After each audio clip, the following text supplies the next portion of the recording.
They're co-hosts, not lovers. Right? Welcome to Jim Norton and Sam Roberts.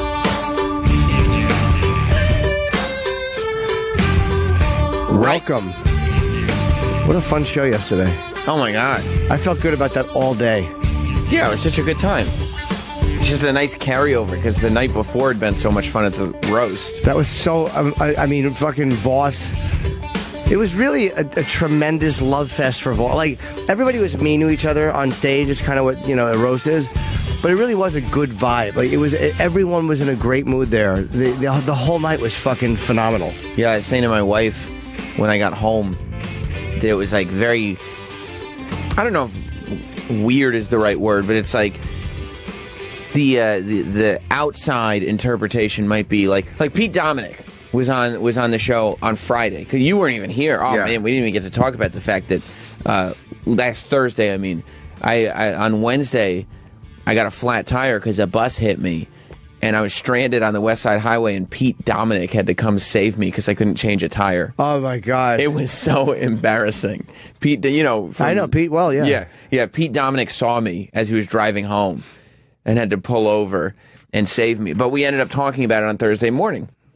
And he was one of the things that, I don't know, the conversation just got into was this idea of like negativity and how he couldn't really handle being around the kind of negativity that exists, like with people making fun of each other. That's why he stopped hanging out with Patrice. That's why this, that's why that.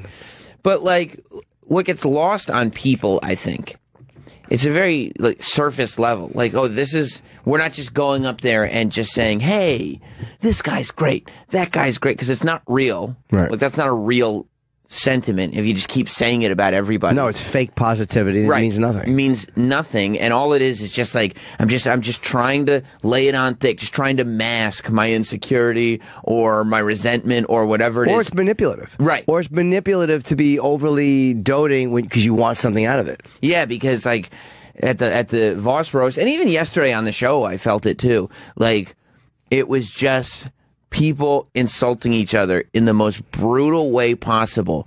But there was just something about the room as it was happening, before it happened, after it happened, that was just like friendship, and it was loving, and it was appreciative, and it was just a celebration of this guy who maybe the outside thinks is just getting picked on. Right. But at the end of the day, it has nothing to do with that. No, and even like Anthony chiming in from the audience, and it was funny, and then Voss slamming him, and the harder Voss slammed him, the harder Anthony laughed. Right. Like everyone there understood the spirit of what that was. And it's not a place for people who really can't take that. Right. It was almost like everybody was slamming Voss and the other comedians so that they could sit back and watch them getting slammed back. You know what I mean? Like you would hit Voss or whoever, Colin, hard, because then you could sit back and he'd hit you back harder, and you could see that's what you were looking for. The worst thing that could happen to you at a roast is nobody talks about you. The only guy I didn't mention, and it was only because I had to rush at the end, was Luis Gomez, and I had jokes for him. Yeah. I just jumped over a section because I wanted to get to Bobby and Voss because the light had come on, and I didn't want to go too long. That's why I was so happy when people, I was honestly like, I was like, oh, this is like a moment. Yeah. When people, when a few of the people on the dais started trashing me and our show. Yeah, of course. I was like, yeah. Because even though, like, it's not the most complimentary things in the world, what's far worse is being irrelevant and just it not occurring to people to even mention you. It is much worse in a roast situation like that with the history of the comedians at the show. I would hate if they didn't trash us a little. I would have hated to have sat up there and had no one shit on me. Right. Or if it's just the same, like, tranny joke or whatever over and over, because then they haven't even... It's thoughtless. They're just doing it because they're supposed to. It's thoughtless. Yeah. So that just was... It did carry over yesterday. It was such a fun show. And just a great... This is not an atmosphere for people who can't take that. It's not an atmosphere for people who don't belong in that atmosphere. Like, you know what I mean? Like, if you can't handle that atmosphere... it really shouldn't be for you. There's comedians that won't do roast because they don't like that vibe. And they can't handle it. They could probably dish it out, but they can't handle it. So I respect the fact that they don't perform on those. Right. What a fun time, man. What a fun time. The whole fucking audience was good. Everything about that was great. Yeah. I mean, everything. Yeah. People who showed up, people who didn't. Perfect. Good. What was great was, speaking of it carrying over into yesterday and having fun at people's expense, I must have watched, we posted it all over our Twitter. I had it on my personal Twitter, on my Instagram. It's on our YouTube page, a longer version of it. Like, I had to make a special version for myself. I downloaded the video that these guys made and then did just like a quick re-edit with my favorite shots in it of Voss hitting himself in the face with those headphones. That was so awesome. It was awesome. It was like, I just wanted to relive it over and over again. Voss, just like in the middle of everything, insults are flying, jokes are being told. Voss is like the quickest one in the room, and he just takes his headphones and snaps himself in the face with them. That clunk. And watching him grab his face. He looked like a 6-year-old who had just gotten slapped by his father. Yeah. Like the way he grabbed his face. Like, oh. And I was so, like, interested in the clunk sound and the headphones actually snapping back at him that until I watched the video, didn't hear the audible ouch. Because the word ouch, in the right context, is the funniest word in the English language. When a person says ouch because they've made a mistake, because they've done something to themselves, nothing can be better. Because it's real. They're also saying the written version of pain. Right. Ouch is how you write it. Ouch. Ouch. You're not supposed to say ouch. You're supposed to go like, ah. No. You want to play it? I do, yeah. A lot. Ready? You know how to control the sound over there? The sound's up. On the board over there. On the iPad. No. Hit the iPad. That's it? Turn it on. Just boom, boom, boom. It's like you got your own little board over there. Oh my God, how awesome. Anthony is, Troy's got jury duty. Does he? Shouldn't last long when he starts getting into his theories about the 9/11 and aliens. I would think that they'd let him go pretty quickly. I would hope so, yeah. But today, Anthony is running the in-studio position, and if he does it half as well as he runs the board in Travis's place, it's going to be a long show. Here's the thing with Troy doing jury duty, too. A defense attorney would probably love him. Because he examines everything and he's skeptical and he doesn't trust the government and he sees conspiracy and he sees the idea of people manipulating facts and collusion. And he likes to go with whatever isn't the mainstream story. Yeah, so Troy would be a very, very good guy for the defense to have because you'd really have to prove your case and the prosecutor would hate him a lot. Can you imagine, you know who would really hate him? The other 11 jurers. Yeah. I'm just asking a question. I'm just wondering. That's it. He's the juror that deadlocks everyone. But isn't that a little weird? And you're sitting there, and because you can explain it to him. No, here's exactly why. And he goes, okay, but I'm just asking questions. It just feels weird. It just feels a little weird. But that's not evidence. Yeah. It feels weird is not evidence. There's a photo of him hitting somebody with a hammer. That's the evidence. But is it, though? I mean, isn't the photo a little weird? Photoshop exists. Like, don't you think that that's weird? Like, don't you think that that's weird? He's a defense attorney's fucking dream. He really is. I hope he gets a big trial. Oh, God, do I hope he fucking wrecks something. He would, too. He would. He's the guy that would deadlock the Cosby case. Isn't it a little weird that they took the pills, though? They took them, right? I'm just asking questions. I'm not saying rape is right. I'm just asking. I'm asking questions. I know that they said that. I know that they said it.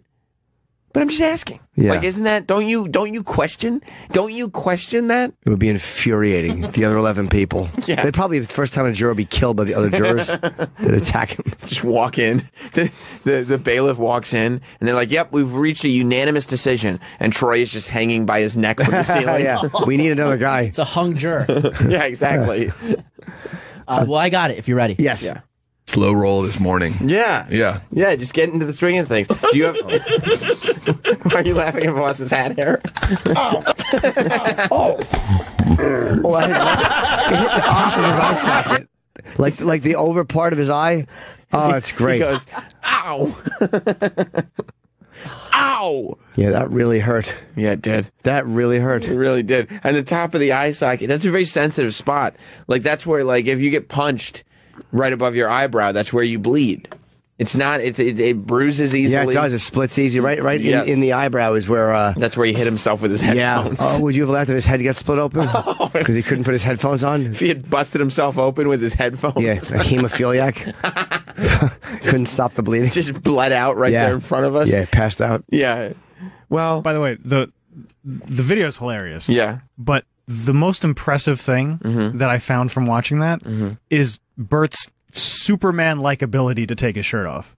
That was so fast. It disappeared. It's like Clark Kent turning into Superman. Yes. Yeah. It's insane how quickly he takes that shirt Yeah, off. let's see, because even watching the video a few times, I still don't know when he took it off. right, I didn't catch the moment of I him agree. taking his shirt off. I just realized at the end of the video he had no shirt on where he had one on before. It's like a continuity error. He walks out for a half a second, and then it's gone. Like Troy would look at that and go, but isn't that weird? Yeah, they Like, might have spliced look, that. He's got a shirt on in the beginning of the video. Does that make sense? And now he doesn't. Yeah. I taking my shirt off. It takes more time than that. So let's watch the video. I want to see when he walks out. Okay, he's outside. Yeah, he's still got his He's shirt on. outside. His shirt. Boom, Right. right there. I saw him do it. Okay. You can see a little swipe. So quick. fast. Yeah, you can see a teeny bit in the background over his head. It was so quick in his hand because he's wearing a hat too. I know. So he has to take his hat off and then take his T-shirt off and then come back in. All right, so let's say hit it from there, and I'll tell you when he leaves the room and when he's back in. And in that time, he's taking his baseball hat off and he's taking his T-shirt And off. put his hat back on. And he's I wouldn't left. even start counting until you can't see him anymore because his shirt's still on when he That's walks right. out. And he puts his hat back on. Okay, right. Okay, everything's on. On. I don't Duck see him. gone. He's gone, and he's back now with no Oh, he puts his shirt, hat no. Okay. no shirt, and no hat. How long was that? It's about 4 seconds. 4 seconds. I can't do that. I can do it in 4 seconds. No, that was pretty quick. It was really quick. Hat off, shirt off, and then Yeah. he walks back in. Yeah. That really was fast. Yeah, it really was. Wish he was a woman. You know how great he'd be. Took his shirt off that quickly. What time is he in today? In about an hour or so. Okay, yeah. good. I wish that we still had anybody that worked here that was. We don't have anybody that works here that's fat, right? Like for this show. Other shows there are. Yeah. No, I know that. I know that. Necessary. But I would, I'm just saying there are. because this would be the optimal opportunity to have a shirt off contest to see if somebody else could take their shirt off as quickly as Bert. Yeah. But it's not funny unless they're like ashamed to take their shirts Yeah, off. unless they're heavy set. Yeah, that would be better. Like my instinct was to make Anthony take his shirt off, but then he'd probably just look like a guy with his Yeah. shirt off. I don't care about I'm a that. skinny fat kid. Yeah, so it's like big deal. You're not so am awful I. enough. Yeah, And by the way, how fun was McEnroe yesterday?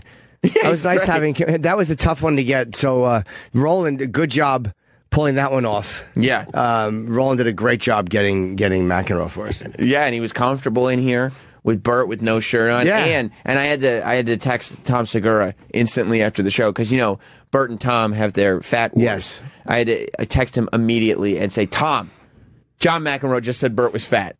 And Tom was very happy. He was needs happy? He needs that audio, by the way. I need you to send me that audio.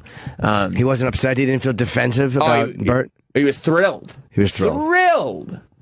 Thrilled that John McEnroe had pointed out that Bert was fat. And he So, did, yeah. Yeah. So good job, Roland. Roland has been in, a new man. So Yeah, he only did this show and like the a sports show. Mad Dog. Yeah. Yeah. So thanks, And Mad Roland, Dog for kept doing that. Yeah, and Mad Dog kept the shirt on, right? He did. believe Yeah. so, yeah. How So long he- did he talk to Mad Dog for? It couldn't have been as fun. I'm not sure, but probably not. Yeah, but Mad Dog fits like 250 questions into 7 minutes, so He does, it's no right? problem. Like he only needs 7 minutes. That's like me. I only need 7 minutes. Federer, Billie Jean King. Right. Ugh, what? It's exhausting. Are you hopeful that he's working on getting Mike over here? Oh, dude. And it'd be so easy because you just do Mike and the Mad Dog on Fridays or whatever. And besides that, or maybe once a week or once a month, whatever you need to do. Once a week, yeah, you do it on Fridays, Mike and the Mad Dog. Right? But have him do 2 separate shows on the channel just to know that Mike Francesa was in the building. But what about the times, though? Who does what time? Aren't they both afternoon guys?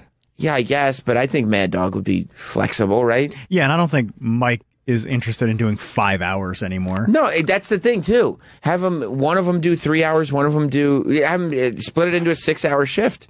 So you do Mike from 3 to 7, and then Friends, and then Do Mike from 2 to 5, and then Francesa from 5 to 8, or vice versa. I feel like all you really need to do is just get Mike up here, bring him to the kitchen, show him how much free Coke we have, he'd go crazy my for that. God, I forgot about all the free Cokes. and then just be like, when do you want to start? Yeah, you Where- do that. You have him go 2 to 5. You have Mad Dog, 5 to 8, and then when they do Mike and the Mad Dog, would they? Chris might have to do double duty that day, but he wouldn't care. So I'm would sure. Mike. He could come in early and do it or something. Well, Maybe. but to make it happy, to make it palatable for Sure, Mike, you that's just true. say do 2 to 5, and we'll do Mike and the Mad Dog once a week. Sure. Yeah, and you know what? If I'm Greenstein, this is what I do. This is my negotiation tactic. I go like this. I bring Mike into the kitchen, and I open up the fridge, and I go, look, we got all these Cokes, for free. As many Cokes as you want, all the Coke you can drink. And then I go, the interesting thing that we have here at SiriusXM is we also have free cups. And I take the cup, and I do a demonstration and everything. I'd open a Coke.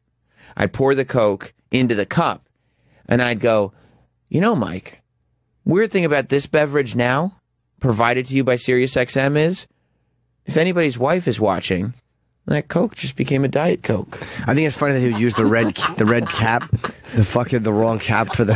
He would. He would not get away with murder.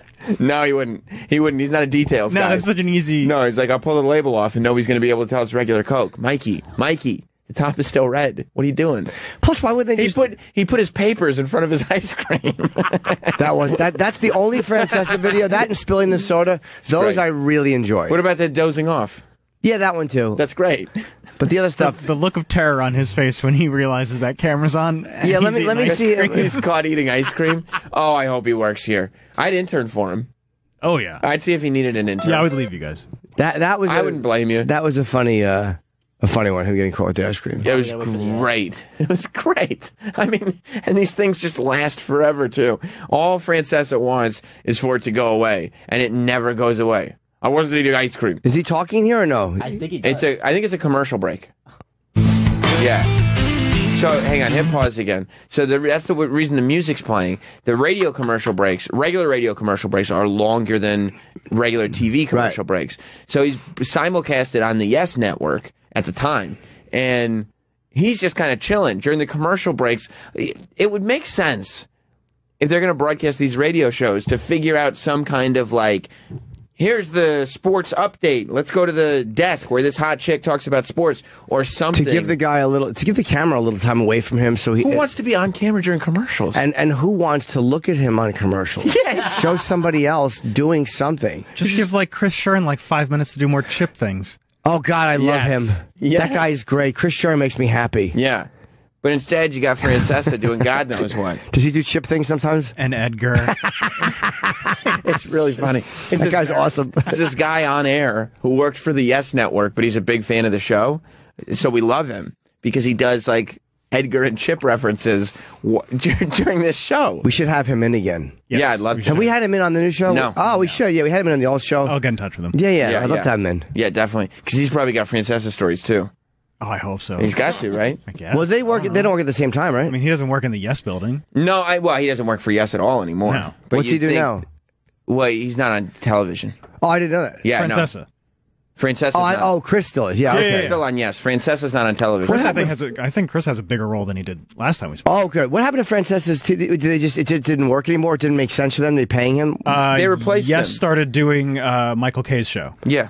They started simulcasting Michael K, and then he went over to Fox Sports, Francesa, and it never worked out. Right. He was preempted all the time. I think he was on Fox Sports 2 instead of 1.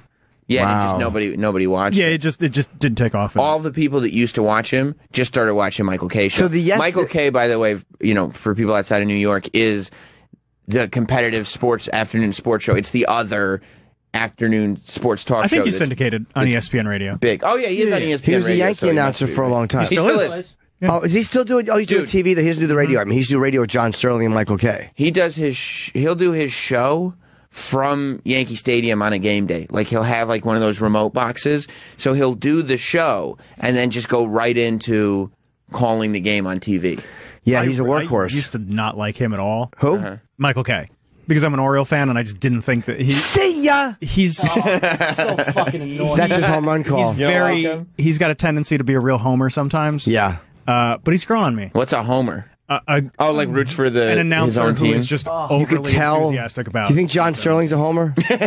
No, John Sterling's a Sterlinger. He cares about himself. Exactly. He Yeah. is the home team in Yeah, his he mind. doesn't care who he's talking about. But I do like Michael Kay, and Yeah, I do too now. I kind of miss it. When did he leave the Yankees? Can you look that up? When did he leave the Yankees radio broadcast? Radio? God, that's been forever. I mean, there was Susan Waldman, and then before Waldman was Charlie Steiner, I think. Oh, Charlie Steiner is pretty good. I like Charlie Steiner, too. She's a big homer, too.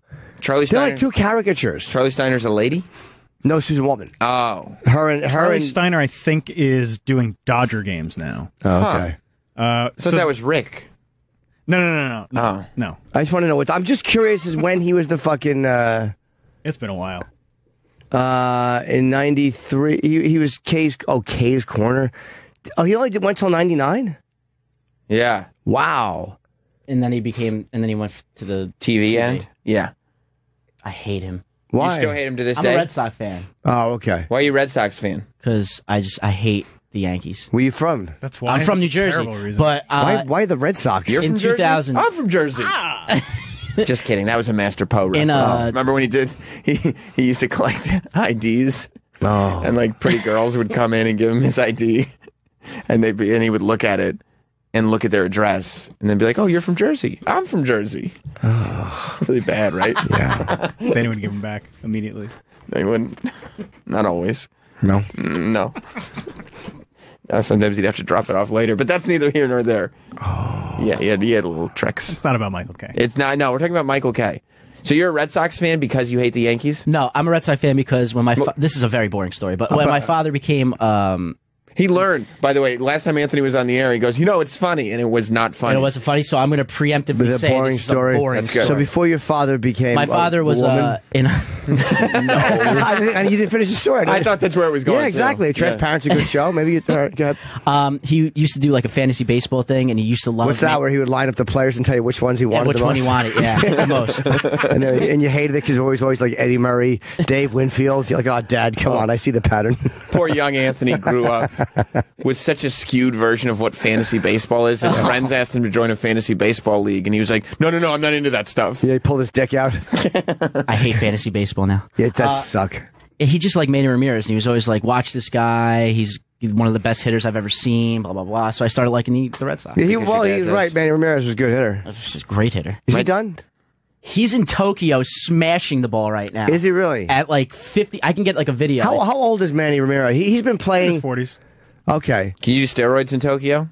Apparently. Is that why? Oh, you know what? Is that Maybe why that's he's it. there? Yeah. Let me see a picture. of him. 45. Wow. Did he ever play with the Yankees or no? Didn't No. he? No. No stint with the Yankees. Was it No. the Rangers first? Where was he before the Red Sox? The Indians. The Indians, right? Okay. My dad's a Red Sox fan. I don't know why either, because he's got no Boston roots. Wait, so when you go to Tokyo, like that's where these guys can go to kind of finish out their careers if they want, and they get a major league. It's like when a Japanese player comes here, we love it. Yeah. We go crazy for it. Maybe they could sell some jerseys over there. Is the schedule better? The schedule's probably better. I don't know. He's got an insane clause in his contract where he never has to pay for sushi. What? That's a cool Ever. clause. Can he go What? wherever he wants? Does he have a sushi card? I don't know if He that's probably has like a credit card. They just pay for it. That's all. Yeah, he's just like, I don't ever want to pay for sushi. I wouldn't. I would buy way more than sushi. I go to like Chick-fil-A and be like, no, it's sushi there. They'd be like, no, it's not good. What a weird clause, though, when you're worth that much money. I pay for sushi, and I never think about it. Yeah, but it's just like an extra thing. You know? But I mean, it's not that expensive. Although... No, it's not, but I mean, when he was on the Red Sox paid for he was living in a hotel. Yeah. And the Red Sox paid for that. When you live in Japan, what he probably does, he probably goes to that guy Jiro From Netflix? who's 91. I bet you he wants to go there. Yeah. I would like to go there. Have sushi with Manny Ramirez. I wouldn't. If Manny Ramirez was like, hey, you want to get sushi? It's on the house. I'd be like, no, I don't eat that. Optional practices That's Unlimited great. sushi. and unlimited sushi. That's terrible though, because there's so much fucking mercury in sushi. Oh, he's gonna get mercury poisoning. There it is right there. He has to have a Mercedes and a driver. Practices are optional. He'll get a hotel suite on the road, Sweet. Sweet on the road. and he'll receive unlimited sushi for the entire season. Do we have? I wonder though if that means he can go wherever he wants, or he is offered sushi, because it could be shit sushi. I mean, it's imagine probably- they bring him good sushi. It's probably still good because Yeah. he's in Tokyo and it's Manny Ramirez, but that doesn't mean he can go wherever he wants. Do you know what a fucking recognizable guy he must be there? This giant ex-major leaguer, power hitter, who comes over. I mean, there's no one in Japan that looks like Manny Ramirez. Yeah. No one that's looks like him. That's true. They must be obsessed with him. People could probably look out the window of the plane coming to the airport and see him walking. No one has hair like him. Right. He's a rock star. Now, how many games a year do they play out there? I mean, that's got to be a fun way to end your career. You play in the majors all these years, then you just go over to this new place where you're the new guy again. That's got to be great. Yeah. But the pitching in Japan is probably very good. I keep thinking about when the Flying Dutchman offered Homer Simpson unlimited seafood and he put them out of business. And wondering if Manny Ramirez handles his unlimited seafood in the same way. You think so? Yeah. Wait, he's excited about the optional practices. Go. Can you go down, Anthony, the other way, sweetie? Let's watch him hit a home run. Can you imagine that? Like, what does that do for team morale, though? When you bring in a star that's so big, his practices are optional. There is obviously, you're letting the team know. There is a hierarchy here. Or you spin it in a way that he's had injuries, and they do know he's 45 years old, and he's a power hitter. So it's almost like maybe they're like, he's going to get injured if he practices, or he's only got so many swings left. So, you know. Just bring him on, let him hit. Let him hit? Is there a DH in Japan or no? I'm not too sure about that, but I do have his first home run in Taiwan. Oh, yeah, let me hear that. Okay, and how long are they playing? Schedule's roughly the same. It's like 146 games. Oh, wow. Same time of year, too? Yeah, April to October. So they get the same seasons there in Japan. I figured the schedule would be much less. You want to go to Japan? With friends? No. Why not? I'll go by myself. All right. So this is his first home run, and listen to the announcement. Okay. This is one of the greatest things I've ever heard. In Taiwan. What?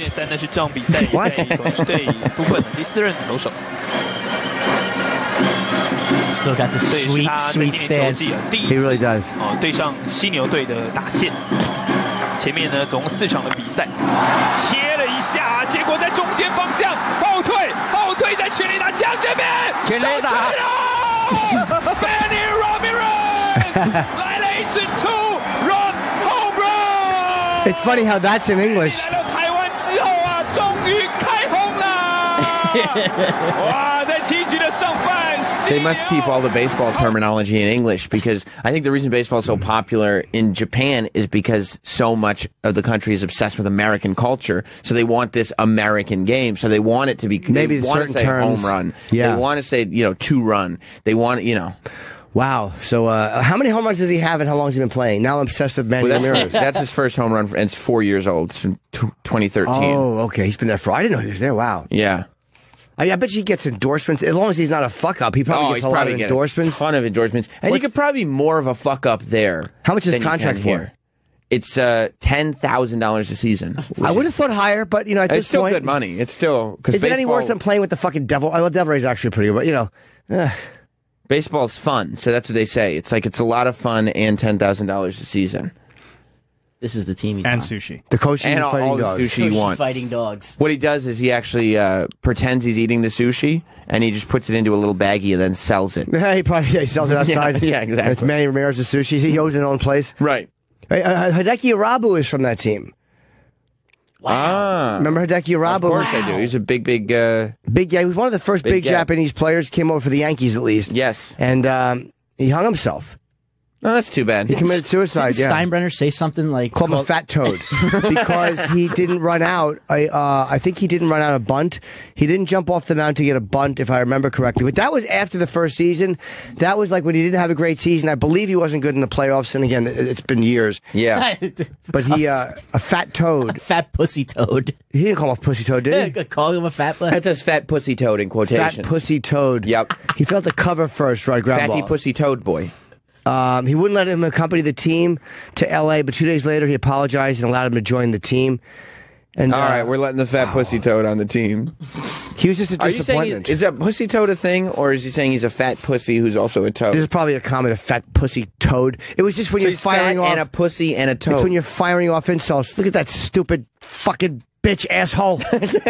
You're just dumb firing off asshole. Fuck shit ass. Yeah, you're just firing out fat pussy toad. It is funny that a billionaire owner of the biggest team in sports history is yelling fat pussy toad great. About a guy in a spring training game. That's why Steinbrenner is the greatest. Why did he hang himself? Steinbrenner? No, he didn't hang himself. He passed away natural causes. Portrayal on Seinfeld. He didn't like it. It was unflattering. No, I think he was okay with that. Oh, was he? Yeah, he filmed a cameo. They never aired it. Oh, his credit card didn't get accepted. He assaulted a bar owner in Japan. At the time of the assault, he had been consumed 20 glasses of beer. He admitted the assault. There was no injuries. He paid the bill with another credit card. He was arrested for DUI in California, and he hung himself in July of 2011. Well, only 2 years after he... Wait, no. What year did he come to the Yankees? 97. Oh, 97. Okay, I'm looking at 2009. Like, no wonder I can't remember. No. It was. I just saw something that said 2009. Like, it seemed He like came longer. over like in the dynasty years. Yeah, no, the first game was against Detroit. I'm like, is my memory that bad? Okay, it's 20 years ago. Yeah. Wow. Sad ending, though. Hang himself. But I don't know if he's going through a divorce or whatever, but... He had some good years, though. He's good at... Let's remember the good times. Oh, he was drunk. He was good at drunk. baseball. And he was defiant because his wife and children were leaving him. Just a drunk, fat ex-baseball player. Pussy toad. Hangs himself in the fucking... Just a divorced, childless, drunken, fat pussy who was a toad. Yeah, really not a very impressive... He wound up with 72 and 69, a little better than 500. He came in with a lot of hype. A lot, and he had a 3.55 ERA, which is not great. No. And he was supposed to be the Japanese Nolan Ryan. That was what they called him. Right. And I want to say, and again, when he first came in, I remember the game against Detroit. I think he struck out 2 of the first 3 batters he faced. And they were like, "Oh my, he's everything." I think he struck out the first batter, the second. They're like, "Oh my god!" I remember the excitement in Sterling's voice because back then I didn't hate Sterling because '97 was the fucking the Yankees. Yankees were the shit. They were the shit. Did he end up being as good as Nolan Ryan? No, he did not. Not quite as good. I don't believe he lived up to the Nolan Ryan hype. And Nolan Did he put, Ryan, Robin Ventura in a headlock? he did not. Oh. No, he put himself in a headlock. Yeah, he did not live up. That's gotta suck. Not living up to hype when you're an athlete, Bro. That's gotta be fucking Yeah, especially awful. because like back then, like those Japanese signings were such a big deal because they were so rare. Yeah. Like when Ichiro lives up to the hype and then you don't, Plus, like, look at your team. Jim Abbott is a better pitcher, and he's got one hand. Jim Abbott is the most amazing athlete, I think, in the history of baseball. How is he not talked about still every day? We should be starting the show going, fucking Jim Abbott's Jim amazing. Abbott. How about that Jim Abbott, huh? He threw a no-hitter with one hand. I was at that game. Were you really? Yes. Oh, fuck, man. You wanted to leave though, didn't you? It's such a bad. I mean, it really. You talk about a pussy toad. You're dealing with a young Sam Roberts. What year was the no-hitter? I think it was around the same time. His 97, 93. 90 with no hitter against the Indians in 93. September 4th, 1993. Oh, okay. So it was. I was younger than I thought I was. So I was like 10. I was about to be 11. Yeah, it was right around my birthday. God. So that's when what the cool thing was. That was when we've talked about it before. When they had like Looney Tunes hip hop T-shirts and stuff, and what they would do. All the teams had graffiti letter hats. So you could get your team hat with like graffiti letters on it. And I had never seen a Yankees one. I had seen other people, like the Mets ones were all over the place, but I'd never seen a Yankees one. And so we went to this game, and like halfway through we went down, and I saw a Yankees graffiti hat in the merch stand. And I was like, "Dad, can I get this hat?" And my dad was like, "No, it's stupid." He's like, right. I'm not buying that hat. It looks ridiculous. You're never going to wear it, and it looks stupid. He's right on both counts. Right, right. If it was a dress, he would have got it for you. 'Cause you'll always wear it. Get it?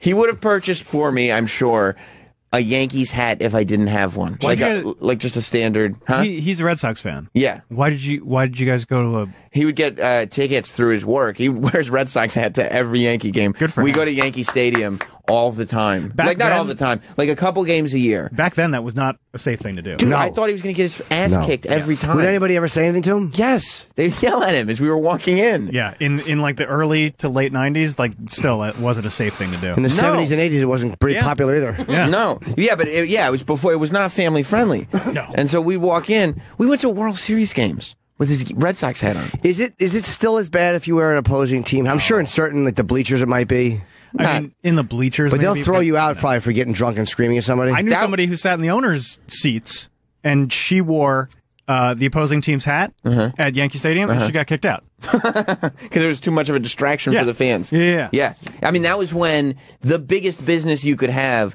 would be to be one of the guys selling Boston Sucks T-shirts outside the stadium. Those were fun, remember too. those shirts? I remember the chants. They don't. Yeah, you can't do it anymore. I remember those chants. I remember I was at Yankee games when I was a kid, and you would hear Boston Sucks. They would just break into Boston Sucks chants. They were awesome. But so I'm sitting there, and I can't have the hat. He's not buying it for me. My dad was not the type. He's a frugal man. And he's not budging on anything. When he says no to something, you're not talking him into a yes. It's just, once the no is put down, it's a flat no. Move on to the next topic.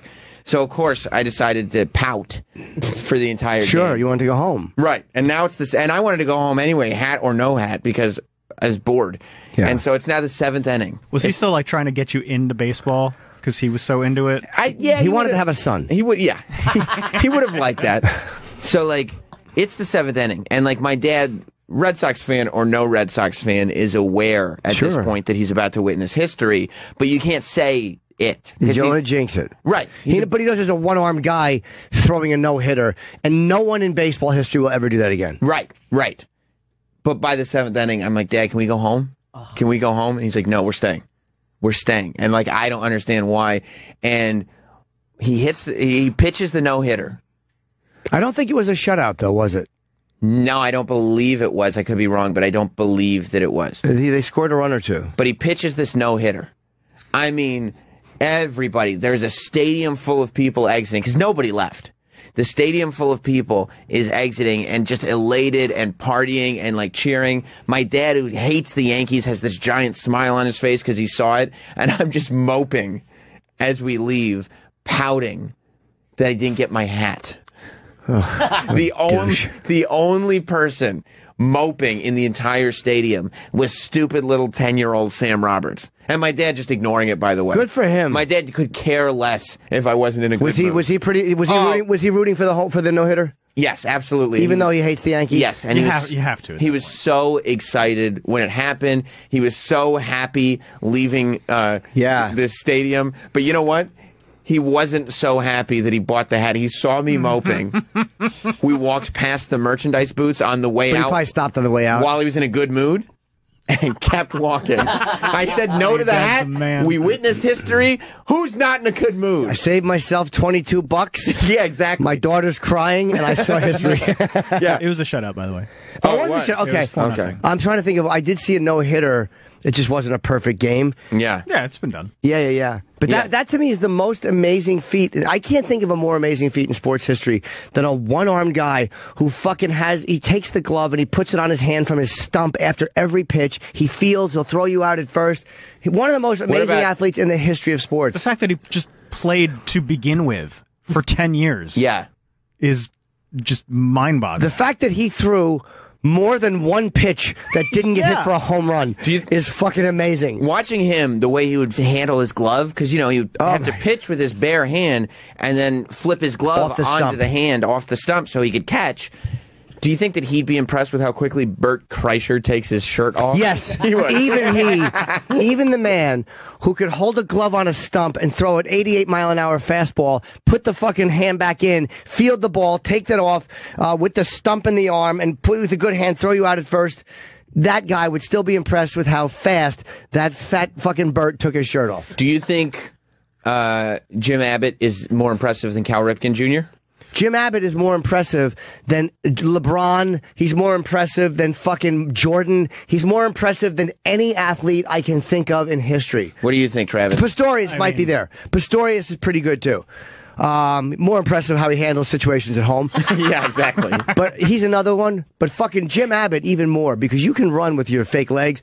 Throwing a fucking baseball and fielding is staggering. It wasn't even like he had a fake hand to put in the mitt. The mitt was on a goddamn stump. It was on a stump. And he had to transfer every time. I couldn't do that with two working hands. He has to put a mitt on from a stump. Yeah. And it's not just being able to do it to play with your friends. Like, he was good enough to do it. Like, that's what I'll never be able to get over. Like just learning it to begin with is amazing.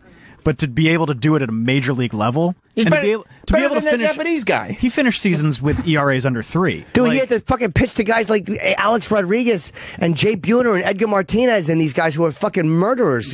Geronimo blows me Barella. away. Yeah, it's the most impressive thing I've ever seen in sports.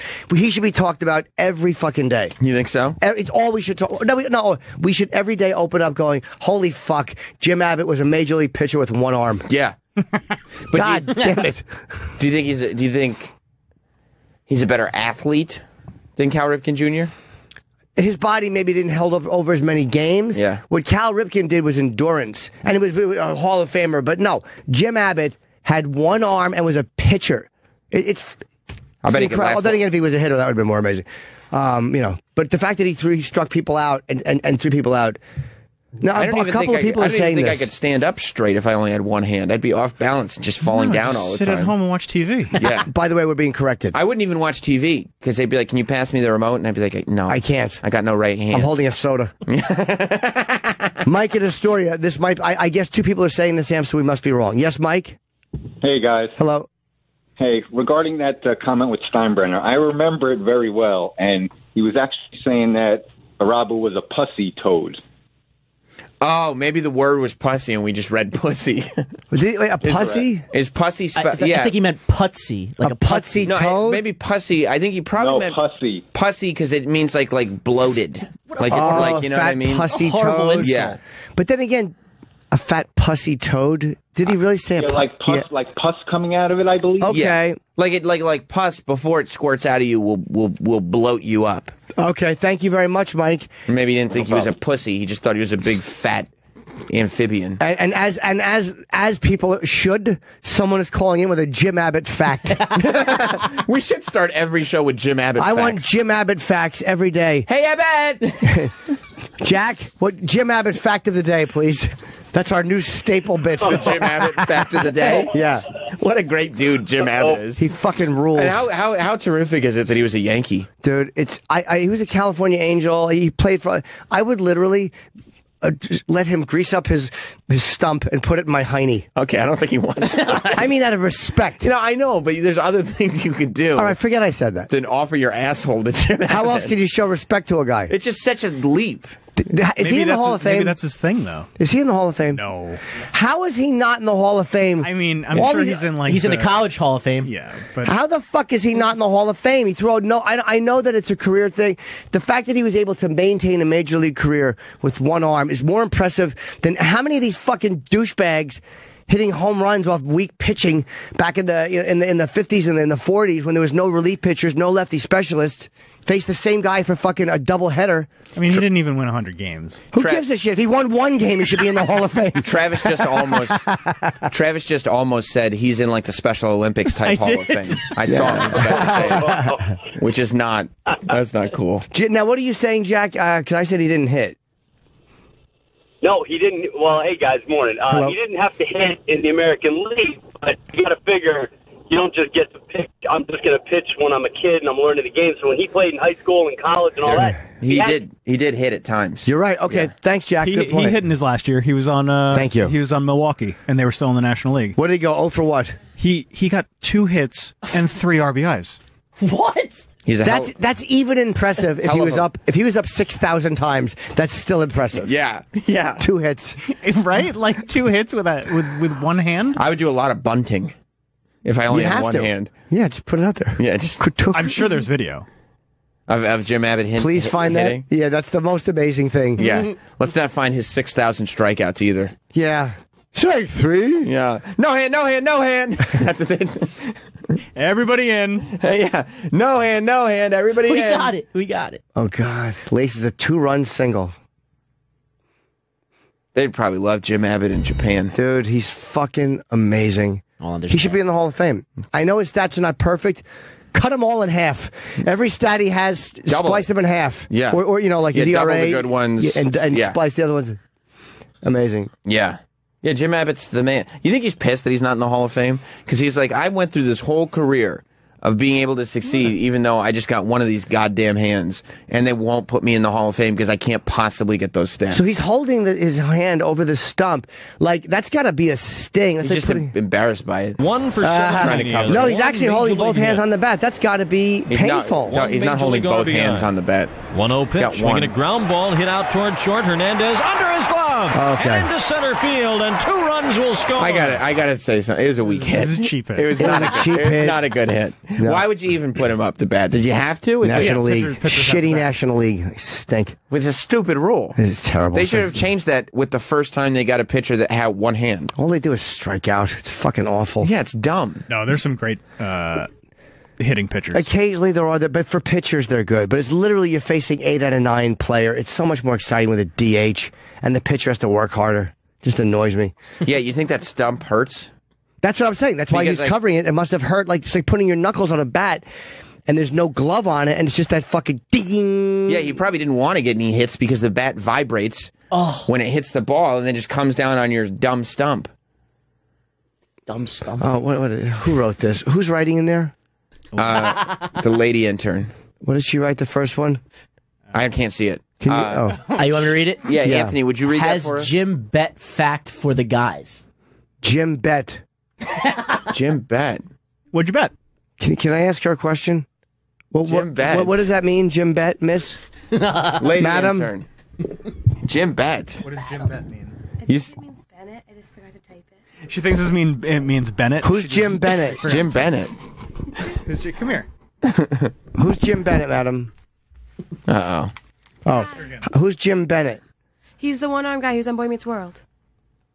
He was on Boy Meets Yeah, World. the whole episode. There was an episode Yeah. where this person was on Boy Meets World. Okay, he was. Yes, there was a one-handed pitcher on Boy Meets World. He was inspiration. Okay, yeah, he should have been. He should still be on every sitcom. There should be Yeah. a Jim. There should be a mandatory this guy appearance every sitcom to inspire everyone. Let me ask you something, Jim. Yeah. If you're a Major League Baseball pitcher with one hand, Sure. right, and you ended up hitting a no-hitter with the Yankees, and 20 years later, however long it's been, there's like 25 years later, 20-year-old girls are calling you Jim Nordstrom.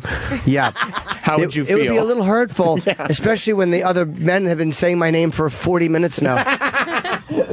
So Jim, you wrote Jim Bet. You didn't write Jim Bennett. It's a new nickname. Okay. I see. Cool. Hold on. Let's go to let's go to the call. Steven, what do you want to say? Hi guys, I got a Jim Bennett Abbott. I got a fact for you. Jim Abbott, actually, his mother's maiden name was Costello. Is that true? So Abbott and Costello? Abbott and Costello. Is that true or no? No, of course not. So you God called damn in. it. You just wanted to You got us. shoehorn in an Abbott and Costello joke? Yeah, I waited on hold like 5 minutes to say Oh. that. Yeah, Jim, don't feel bad. The reason that you got us on that, sir, is because I thought to myself, why would anybody wait on hold to make an Abbott and Costello joke? Like, oh, they're talking about Jim Abbott. Here's my chance. But here's why that was awful. Because it wasn't That was so. awful. It was because it wasn't so. It was just like one of those things. Like, oh, that'd be kind of cool. Like, but it wasn't like, oh my god. It was like, oh, that was weird. Yeah. You did get me though. I was hopeful. Yeah, I should have thrown in a at the end. Might have been more effective. I fucking got it. Yeah. All right. Thank you, Steve. All right, boys. All right, Abbott bye-bye. and fucking Costello. I was funnier. Yeah. I did it good. There was one moment. Wait. I don't want to stop talking about Jim Abbott, but there was one moment at the Voss roast where all Imagine if he was there, dude, how bad they would have attacked his hand. all the Jim Abbott.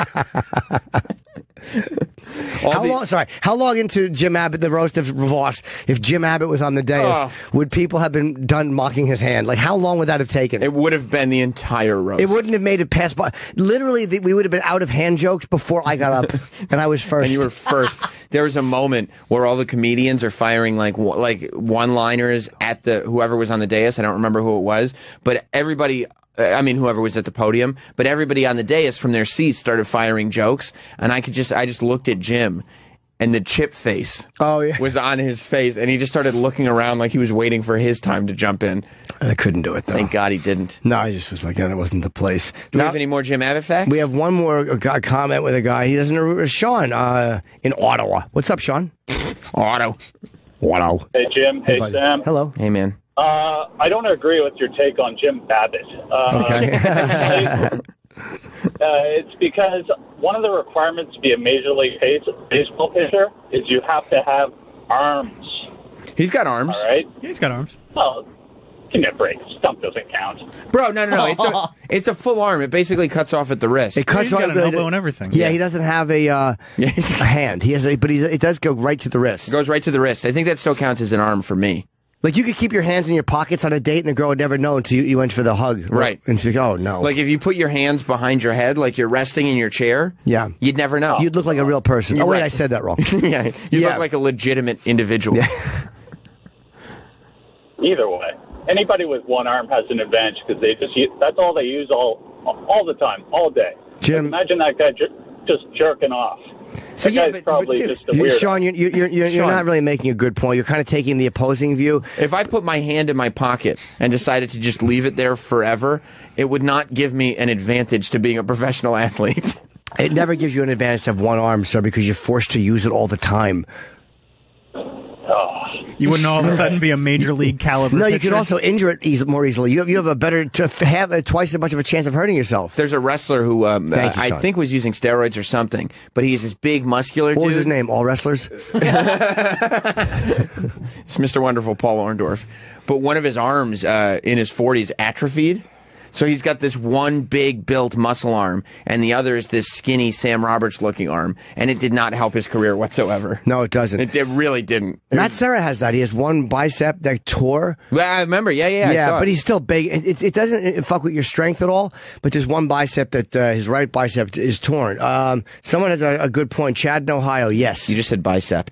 A bicep. I meant. Hey. Speaking of big dudes, I'm trying to get back into the gym. Sure. And so I've made Monday my Chip Chipperson podcast day with my little Bluetooth headphones. Because I love it so much. I wanted to thank you personally for me throwing my back out on Monday because I laughed so hard during the most recent podcast. Thank you. I literally dropped the weight and damn near killed myself at 37 years old. I'm glad you enjoyed it. Thank you. That's a very popular I fucking love it, man. Thank you so much. Fucking sock caca. Fuck you. Piece of garbage. It's good. Speaking of...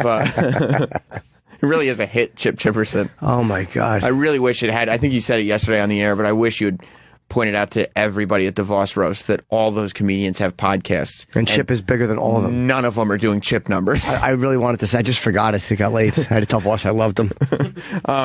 Speaking of athletes, I don't know if you saw, WWE had LeVar Ball. Have you been following the LeVar Ball stuff? I have not, but his mother Lucille was a big favorite of mine. That goes right with the Abbott and Costello joke. I'm clicking my tongue. Right with the Abbott and Costello joke. That's a good one, right? LeVar Ball, I love what LeVar Ball is doing. Sure, you prefer there was two of them. Both on your face. Two balls. making a joke because it's not going to stop. Ball. Yeah. He has fun, though. He's fun, yeah. And Get it? And ball. All right. Got it. Good. I enjoy him. He's so obnoxious and hateable. Throws dances. You mean like a ball? Yeah. I do. Didn't AC/DC write a song about his his tall sons? No. Big balls? No. Okay, that doesn't work. Okay, cool. Cool.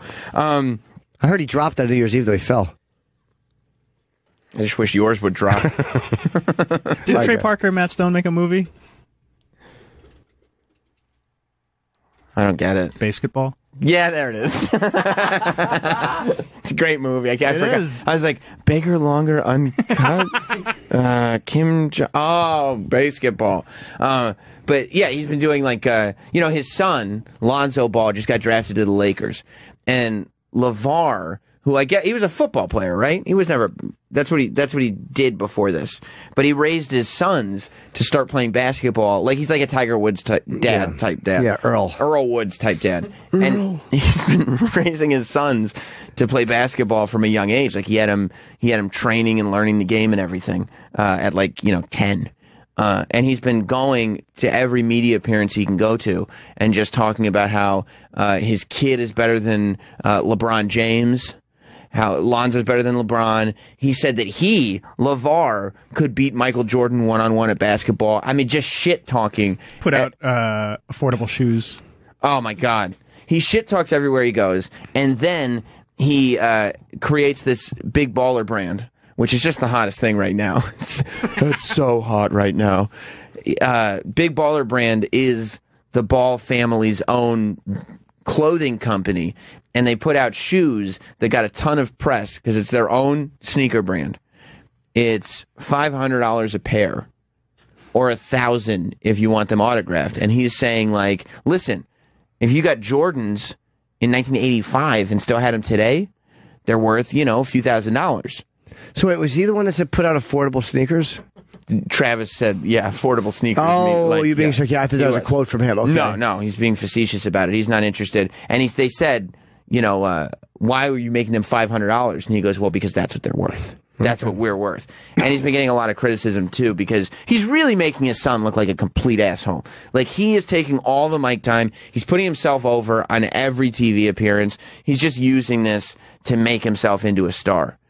But he was on Monday Night Raw, and he had one of the biggest train wrecks of an appearance that anybody's ever had on the show. All right, let's see it. Put your clothes back on, Buck, man. Hang on, hit pause. So he did this thing. What happened was, and it was very obvious to me as somebody who watches, he did this thing with The Miz, and it was really clear that he decided to just go off script. First of all, they did a terrible thing. I don't know who over there, they obviously didn't know what was going on, but they decided, they were in L.A., so I think they figured that he was going to be treated like a good guy. The Miz looks good, though. Miz does look good. He's a good-looking guy. But they treated him like a good guy. And which doesn't make any sense, because of course he got booed as soon as he got there, but he hates the Ball family. Sure. So he gets there, and instead of being like, they're like, okay, it's a very simple script. I've seen it 100 times.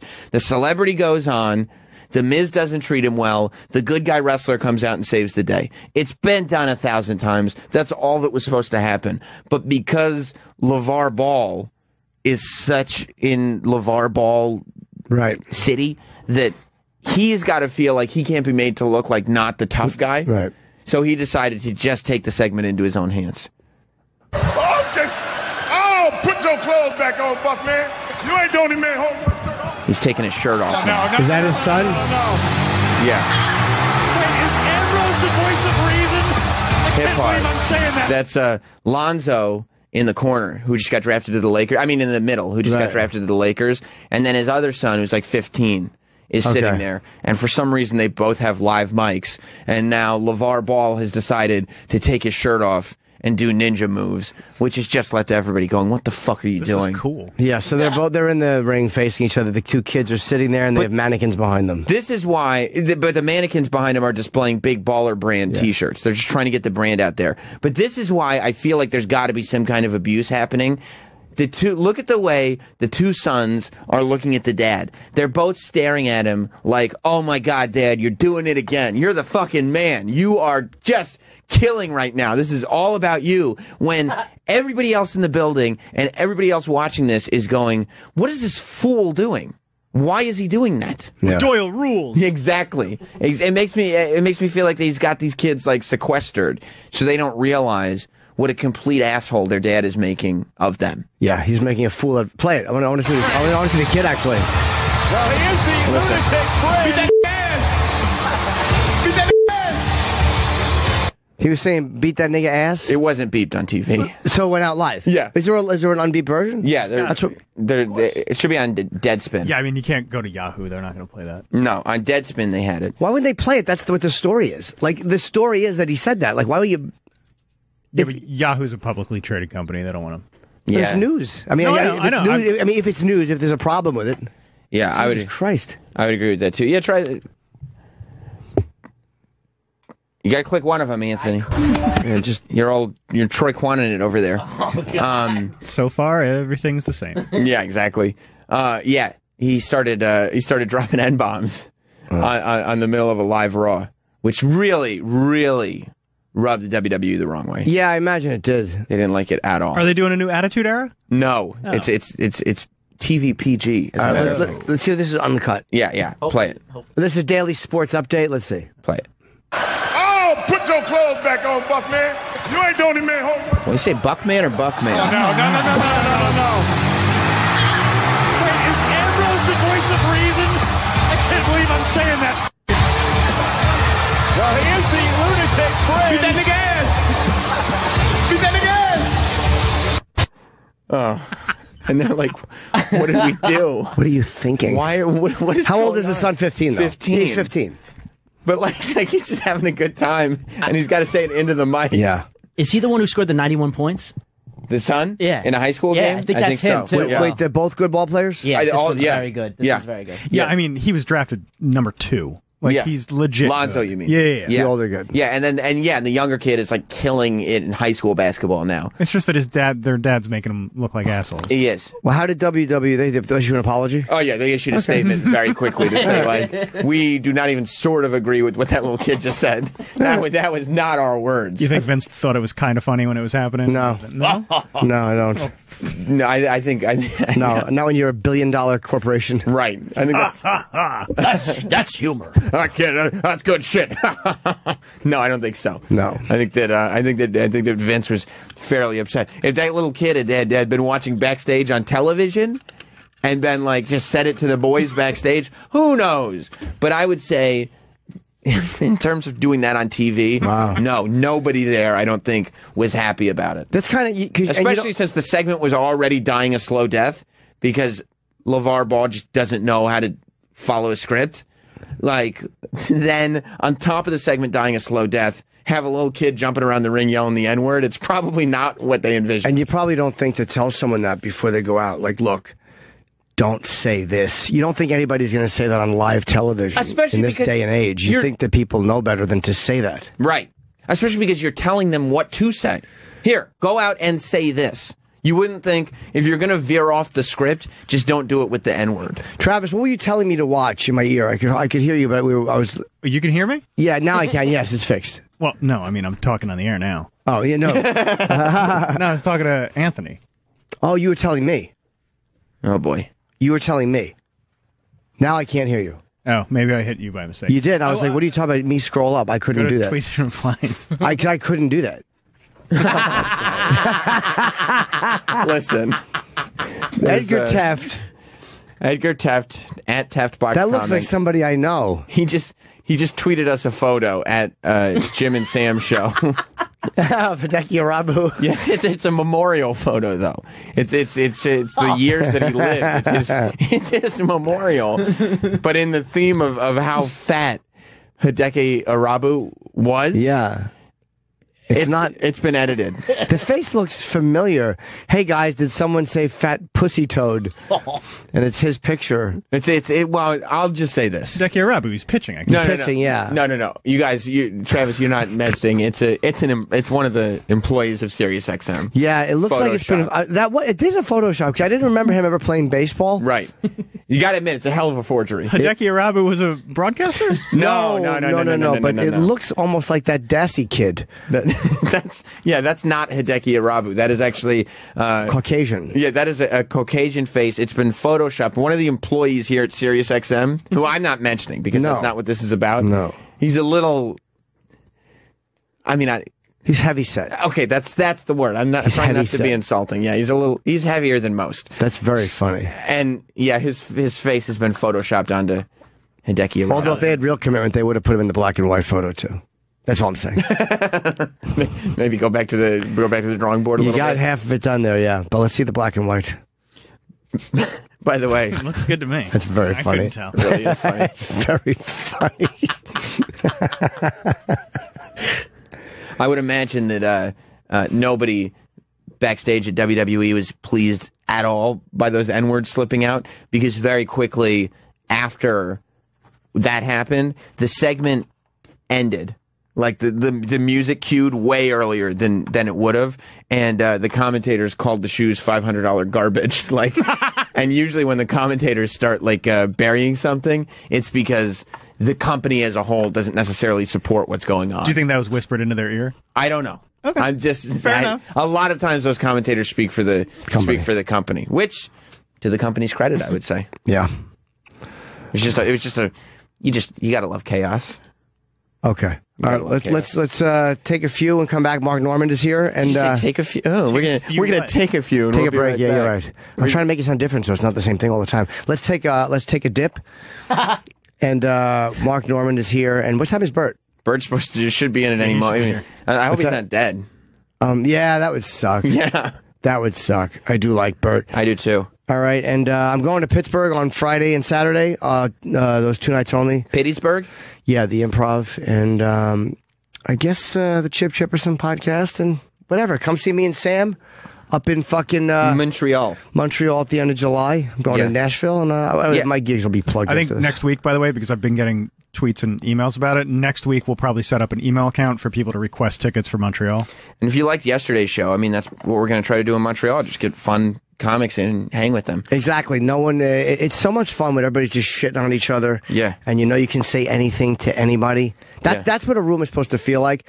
A bunch of funny people, unafraid to attack each other.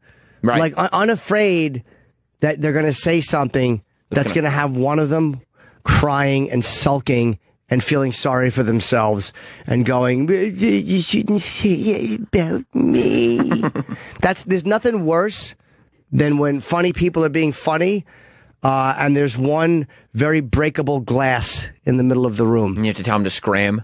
Well, I mean, look, if everyone's throwing a ball around, there's nothing worse than when 5 guys are throwing a ball around, but like in between those guys is a very delicate glass. Right. That if the ball hits that glass, it's going to shatter it and wreck everybody's fun. You can't play in here.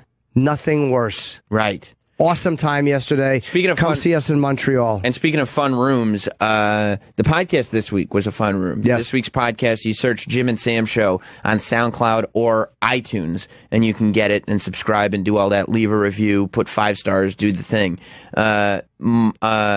Who's on? Allison Brie and Mark Maron. And Mark Maron from They Glow. were very fun. It was good to see Mark again. Yeah, they were really fun. And Glow has just like it had a hell of a weekend. Everybody's talking about it. Everybody's talking about how great it is. I'm sure that it's going to get nominated for stuff. That's great for Maron too. I'm so happy for him. Yeah. I think this is going to cross him over into doing more acting. Well, he's always been a good actor, though. He was in I forget the movie, Almost Famous. Almost Famous. He was chasing the bus.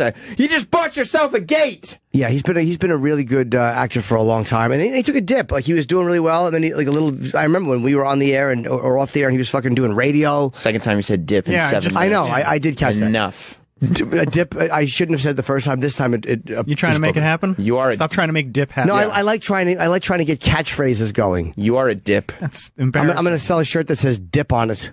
Who's going to wear that? Yeah, I don't know. I'd wear it. Thanks, pal. Anthony, stop. People go to my website, see my dip shirt. People go, "Oh, it's from the show. That's cool." All right, we'll be back in a few minutes. Hey. You're not. Bert's not on, and Mark's hold on a second. 2, overmodulated. 3, 4. Hold on a second. Oh my God. Oh boy. Bert is on. Now I'm on. Now he is. Okay. I love that you already knew that Voss had a hat on. we were just talking about the video of Voss getting his face smashed by his headphones. Yeah. That Bert was here for yesterday. We were marveling, though. We were trying to do the math. We couldn't believe how quickly you were able to get your T-shirt off because you were in the room and you had a hat and a T-shirt on, and then you walked out. You were outside for 4 seconds. Yeah. And when you got back, you had no T-shirt, no hat, and you didn't look like exhausted by it. Dude, yesterday was one of my favorite days I've ever had. It was great, right? I woke up this morning. Kids, right? Fine, dude. Yesterday was so much fun that part of me goes, I know I'm leveraging my life. Like, I know I'm going to die early, Right. Yeah. but it's worth it. If you live a great fucking life, it's worth it. I cannot tell. I need an intervention. I need someone to stop me from. This is so much fucking fun. Why do you need an intervention from fun, though? You're allowed to have fun. Well, it's probably his methods of fun. What do you think? Yeah, it's not the fun part. You think it's assisted fun? Probably. Yeah. Wait, do you think if I was sober I'd have as much fun as I did yesterday? You know, it's hard to say. At times you would. chance. At times you would. At times, you wouldn't. But you have fun drunk. Yeah. Well, everybody in the room had fun. But I think you yesterday. would. You're the same guy if you're sober. Yeah, you're the same dude. Same. And you look okay. You don't look I bad. feel It's good, weird. man. I didn't know it was Wednesday, but I feel good. Sure. I think I did drugs last night. What day is it? Those are not things that signify a person is doing well. I know, but I'm saying his skin looks great. Oh, his skin does look great. Yes. Right before we Of course turned, he does. He vomits out the toxins. right before we turned the mics on, first of all, I walked in and it was just Mark Norman and Bert Kreischer just sitting here like, hey guys. But right before we turned the mics on, Mark was like, oh, you guys probably talked about this yesterday, but I'm dying to hear about the Voss roast. And then Bert was like, oh my God. And Mark was like, you were there? And Bert goes, yeah, I thought I was sitting next to you. You didn't go. Where were we, Mark, that we were drinking? Skankfest. Ah, that was Sunday. Yeah, that was a wild romp. See, guys like Mark and Nate 24 hours removed from get me going. Yes. They're like they have that like fun. You see them drinking, they're like, come on, we're doing it. And you're like, yes, dude. Joe DeRosa was convincing you to drink at the Voss roast. And by the way, the guy to look to go, am I drinking too much, is not Mark Norman. That's the worst guy. Yeah, Skankfest was crazy. I got blown twice in that back room, and I banged one of the volunteers. What? Yeah. That's Dave awesome. Smith. Yeah, it was a good time. You banged Dave Smith? Wow. How was it? How was the blowjobs? Pretty good. What back room? There's like a room. It's like I don't know. They used to do the podcasting back there. It's like a side room. Oh yeah, where Legion of Skanks used to be. Sure. Yeah, back there. Do you you get it done the first time, and you're like, oh, I didn't expect that, and then you realize like, oh, I should try to do this again. Yes. And I could just do that, like whatever method I got to get to that unexpected result. Yeah. I just do that again, and then I get that again. Yeah, and it's a different vibe over there. It's called Skankfest, right? You know, and everybody's on shrooms and fucked up and neck tattooey and nipple piercy and no dad. So you really just get after it. And you can just be like, hey, we should go in that back room, and they go, what for? And you go, what did you say when they said what for? We're doing auditions. No, I just said, we'll make out or something. Really? Do you realize I've been married so long that I can't envision an analogy where I would go into a room and get a blowjob. Like if I get a blowjob, I have to take a shower. Yeah, I'm laying in bed. My wife's got to be into it. No nasal drip. Like, it's such a complicated process to get a blowjob. Do you have to ask her for it, or do you have to kind of hint? No, I have to ask. Like, verbally ask. How do you say it? May you please blow me? No, I said, hey, can I get a blowjob? Can I get? Damn. Can I get a blowjob? I mean, they're That's really, like asking for a gobstopper or fucking I was about to say Twizzler. Yeah, can I get a chip? Yeah, what's that? Oh, didn't mean to do that. But sure. Don't they like it more when you just kind of like put the dick in their face? Yeah, straddle their chest and fucking balls on the chin. Here you go, you goose. Nope. You find they don't like it more. Nope. Oh, have you tried that method? Yep. How does it go? I used to have a joke about it because one time I thought it was funny. I just grabbed her by the back of the head and started moving her down towards it. Right. And she got legit serious. Like, hey, don't fucking do that. And I was Damn. like, okay. Well, you got to lay down the law and say, well, then suck faster. Yeah. That's how you handle that. Right. Yeah. Don't do that. All right, I won't. But that's not a period. That's a but. I won't do that. But you got to fucking start moving your mouth down there faster and not make me do that. That's how you got to handle it. She wasn't even doing it though. That's what I'm saying. He took her head from the start position and just said, "Let's start sucking." That's what I'm saying. That's acceptable for you to do that. I think you're 100% right in that situation. What is the scenario? Why would a stranger do that to you, but someone you love and own a home with won't? That's why I won't get married. Because that's the complaint. So many fucking married guys. Every married guy, no married guy goes, oh my God, ever since the honeymoon, she's been sucking my dick more. Yes. I've never heard that. Well, that's what every sitcom is. That's King of Queens. But it's real. I used to get beaches, and now I don't anymore. Because they want to have kids. Otto used to do a funny joke about how they want kids. They don't want to drink the kids. But I mean, that is truth. There's truth to that. They want babies, and to them, they want the load inside. I hate that some people are like, oh, every married guy complains about not getting laid. They do. It's 100%. It's a real thing. Yeah. Just like airplanes, like it really is real. What do you mean? Like we know. Yeah, just like we've airplanes. Taken them. What do you mean? No, everyone always makes fun of whatever. Fucking change the subject. Wait. No, I want to know, bro. I'm interested. Because you said everybody says that every married guy complains about not getting laid. Yeah. But it's true. So you're saying that every married guy should complain about not getting laid? No, but there's this thing, this contrarian thought of married life isn't that bad. Everyone, all the guys say that shit. Yeah, whatever. You're just not married to the right woman, dude.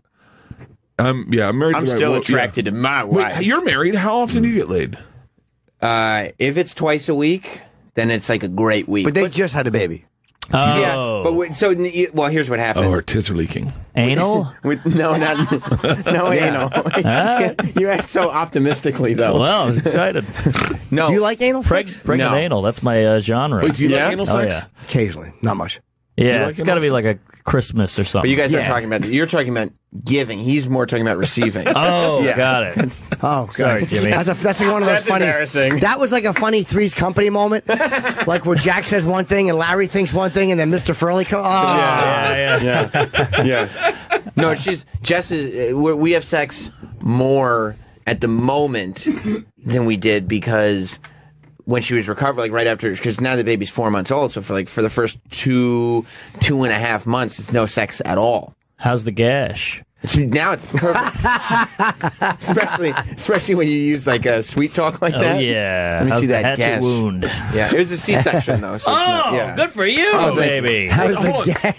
So you're not allowed to answer. If it's a C-section, then you have no reply. It's perfect. It's pristine. I had one that was blown out. Oh yeah. No. They didn't fix it? No, they fixed it. Oh, you want to hear a fucking crazy story? Yes, please. So sometimes I have a flaw where I like to steal thunder. I like to be a big wake. I'm a large person. Sure you are. So we have Georgia, my first kid, and I start crying. I get so emotional that the doctor starts crying. The anesthesiologist starts crying, and they take my camera from me and start taking pictures of me with Georgia. And then the doctor is a Jamaican guy. He's like, "Let's go show the grandparents." And I was like, "Fuck yes." So we walk out of the room. A black doctor? Comedy. And so we go walk out of the room, hit the lights, and they leave Leanne in a puddle of her own shit and piss in the dark with her fucking vag just stitched. And she is sitting there. No baby, no husband. 5 minutes later, no, we're in her room, in her waiting room, waiting for her, going, "Where's Leanne? Why is this taking so long?" Now, mind you, we've washed Georgia, we've dried Georgia, we've given her all her shots, her inoculations, we've taken my grandparents out of the waiting room, gone into her room, and we're waiting for her. And I said, I should go look for her. I go back to her room, and she is shaking in a pitch black room with no one in there, just going, please go get somebody. That's dude. I hope you told her to clean up. So the doctor look at yourself, woman. You look like fucking awful. Fix yourself. Clean it up. I don't understand. The doctor, like that's like a lawsuit. The doctor just got so excited about the machine that they turned off all the lights. They and said, walked out. Yeah. Everyone walked out and left her there, and there was a shift change, so no one knew she was in the room. My God. Yeah, that's fucking crazy. Were you shirtless in there? I might have been. Oh, that's hilarious. Yeah, I was so selfish during George's birth. You were. She made it about you? I was like, I think I took a Xanax. But even the idea that you would go and take the baby, I was like of the mindset of let me make sure that Jess is taken care of when it was happening, and you were not at all. No, because the idea that you would take the baby and celebrate with the grandparents and stuff, and be gone for 45 minutes. 45 minutes. That makes no sense. I know. His shirt's off. He's doing placenta shots. He's getting in there. Is it hard for you to make it about someone else in those moments? Yes. In any moments, I have a hard time. I don't recognize other people's feelings a lot. Are you a narcissist? No, I'm not. Yeah, you don't seem like one. I'm not a narcissist. I just get excited and I get overwhelmed, and I have a hard time. I have a hard time recognizing other people in those moments. So you tend to, in those moments, you'll steal a moment. And I don't even know I'm doing it. Right. Like Leanne's biggest problem with me when we first started dating is we go on double dates, and I did not let other people speak. Right. Because I'm also really good at reading people, and so I'm like, oh, she's fucking crazy. Like, I don't want to hear what she has to say. And then my wife would be like, you need to let her talk. And then this girl, Emma, we went to dinner with them twice. And the next time I let her talk, in the middle of it, she started crying at dinner. And I was like, I fucking told you it should have been my show. Right. Like, yeah. I'm not good at improv either. Like, you steal it. Oh, I'm really good at it. Go ahead, name a job. Fireman. Okay, name a scenario. Waiting for a bus. Yeah, there you go. Hey, quick, bring me a hose. These children are burning. Go ahead, go. Wow, yes, Thank you. Thank you very much. Holy That's hell. what actually happened. It was funny. It was topical. Wow. It's realistic. You're like the UCB rapist. Is that guy real? Yeah, I think so. I mean, I know he's a real guy, but I heard he sued. Oh, is that good for him? I heard he got money. Wait, good for him. I don't think he did it. I don't think he did it. Oh, you don't think he did? Okay. Oh, I heard he did it. Oh, really? Yeah, Metzger said he did it. Oh, shit. All right, well then, fuck that guy. Yeah. I didn't know the He's the real only guy that gave Cosby a standing ovation in the courtroom. Mark, good for you. I didn't know much about it, but I figured when Kurt Metzger was defending him and then kind of took it back a little bit, I figured that meant that he did it. Oh, well then fuck him. I hate him. I didn't know he did it. I don't know. But I don't know. This thing with the Facebook is somebody goes, he raped me, and then everybody goes, kill him. But it's like, well, we haven't figured it out yet. Right. Yeah, So- you do have to, like, what just happened with a false accusation? Oh, in New York here, there was a couple, there was a guy, a woman had a threesome with two guys. She volunteers, she has this threesome. One of the guys, being a dope, takes out a video camera's phone, starts filming it. Yeah. The girl goes crazy and says, I guess, take whatever she says, take me home. So the other guy drives her home to Staten Island. She calls her boyfriend and says, I was raped. She calls and says, I was raped. The boyfriend gets two friends and says, my girl was raped. Goes back to this one guy's place who was videotaping it. They catch the guy outside and they stab him to death. This is last week. Holy shit. So the guy's dead. The boyfriend's like 20. The girl lied. It was a voluntary threesome. My guess is that she was mad that he filmed it and maybe freaked out thinking her boyfriend would find out. Wow. Right. So she claimed a rape to kind of cut it off. That's just what my guess is. Yeah. So the boyfriend is now going, I threw my life out for a lie. And also Yeah. you killed somebody else too, not just your life. But like, one guy is dead, another guy's life is ruined because she lied. And Right. he didn't wait for it to. You can't lie about that shit. No. And well, I assume these were what? Hasidic Jews? They were not. No, because then they would have tried to buy the tape or sell it. No, it was. Yeah, I don't know. I don't even know. The guy is dead. It was just. It's awful. That line of thinking though, when it's like, well, if I just keep lying, Right. I'll be okay. Like, let me just keep digging and keep digging, and eventually they'll just leave me alone. Well, I don't want to get too into it here, but we live in like a victimhood culture. Whoever's the biggest victim gets rewarded the most. So now when somebody goes, I got raped, we just start showering them with everything, Right. without even finding. You just the got to verdict. find out if it's true. This way you Yeah. know you're really talking to a victim. That's all. I think it's That's fair. it. Yeah, because it's bad for the victims, the liars. Yeah, got killed. There's real rape victims out there that claim rape and mean it. Right, and now this you- fucking bitch is yelling rape because she did Right. something she regrets. Exactly. It's like even saying somebody's a racist or misogynist. You're taking the teeth out of that word. Yes. That word used to mean something. Right. And instead you're just like, and then you have the conversation now where it used to be when it wasn't a bunch of people claiming victimhood. Yeah. That if you threw that accusation out, it was a reliable chance that it's probably true. And now Right. it's like, you have to have the conversation. So if it actually happens to somebody, then they're like, I don't know if I want to deal with having to prove this. Right. Is Bill Maher really the guy we need to be going after? Huh? All right. Why'd she cry at dinner? Her dad died in the Gelson's parking lot. Oh, what a psycho to cry about that. And by the way, it's crazy. You're right. She was crazy. She's nuts. Yeah. Yeah. Did she call rape? No, her dad was a comedian also. And she just started looking at me and said, you remind me so much of my dad, and started crying. My dad died in Gelson's. What's so insane is How long before that had her dad died? 12 years. Oh, okay. Yeah. Was she drinking? Yeah. Oh, the worst. Wait, her dad was a comic? Yeah, dad was a very famous British comic. I should not be telling this story. Oh, wow. You already said her name. Yeah, because we haven't spoken to them because my wife got caught talking shit behind their back on an email chain. How'd she get caught? Oh, no. Was it a Gmail? Fucking Gmail really sets you up to fail. Oh, yeah. Okay, hold on. You mean because nothing gets deleted? I realize that I'm giving out my email address. You should. Well, yeah. But Yeah, nope, don't do that. this is worth it. Okay. Yeah, you should do it. It's the Gmail, and there's a Gmail account I set up. The Gmail is romeohorsecock@gmail.com. I wanted a strong yet masculine, sexy name. Sure. So my wife used that and emailed fucking Girl Scouts.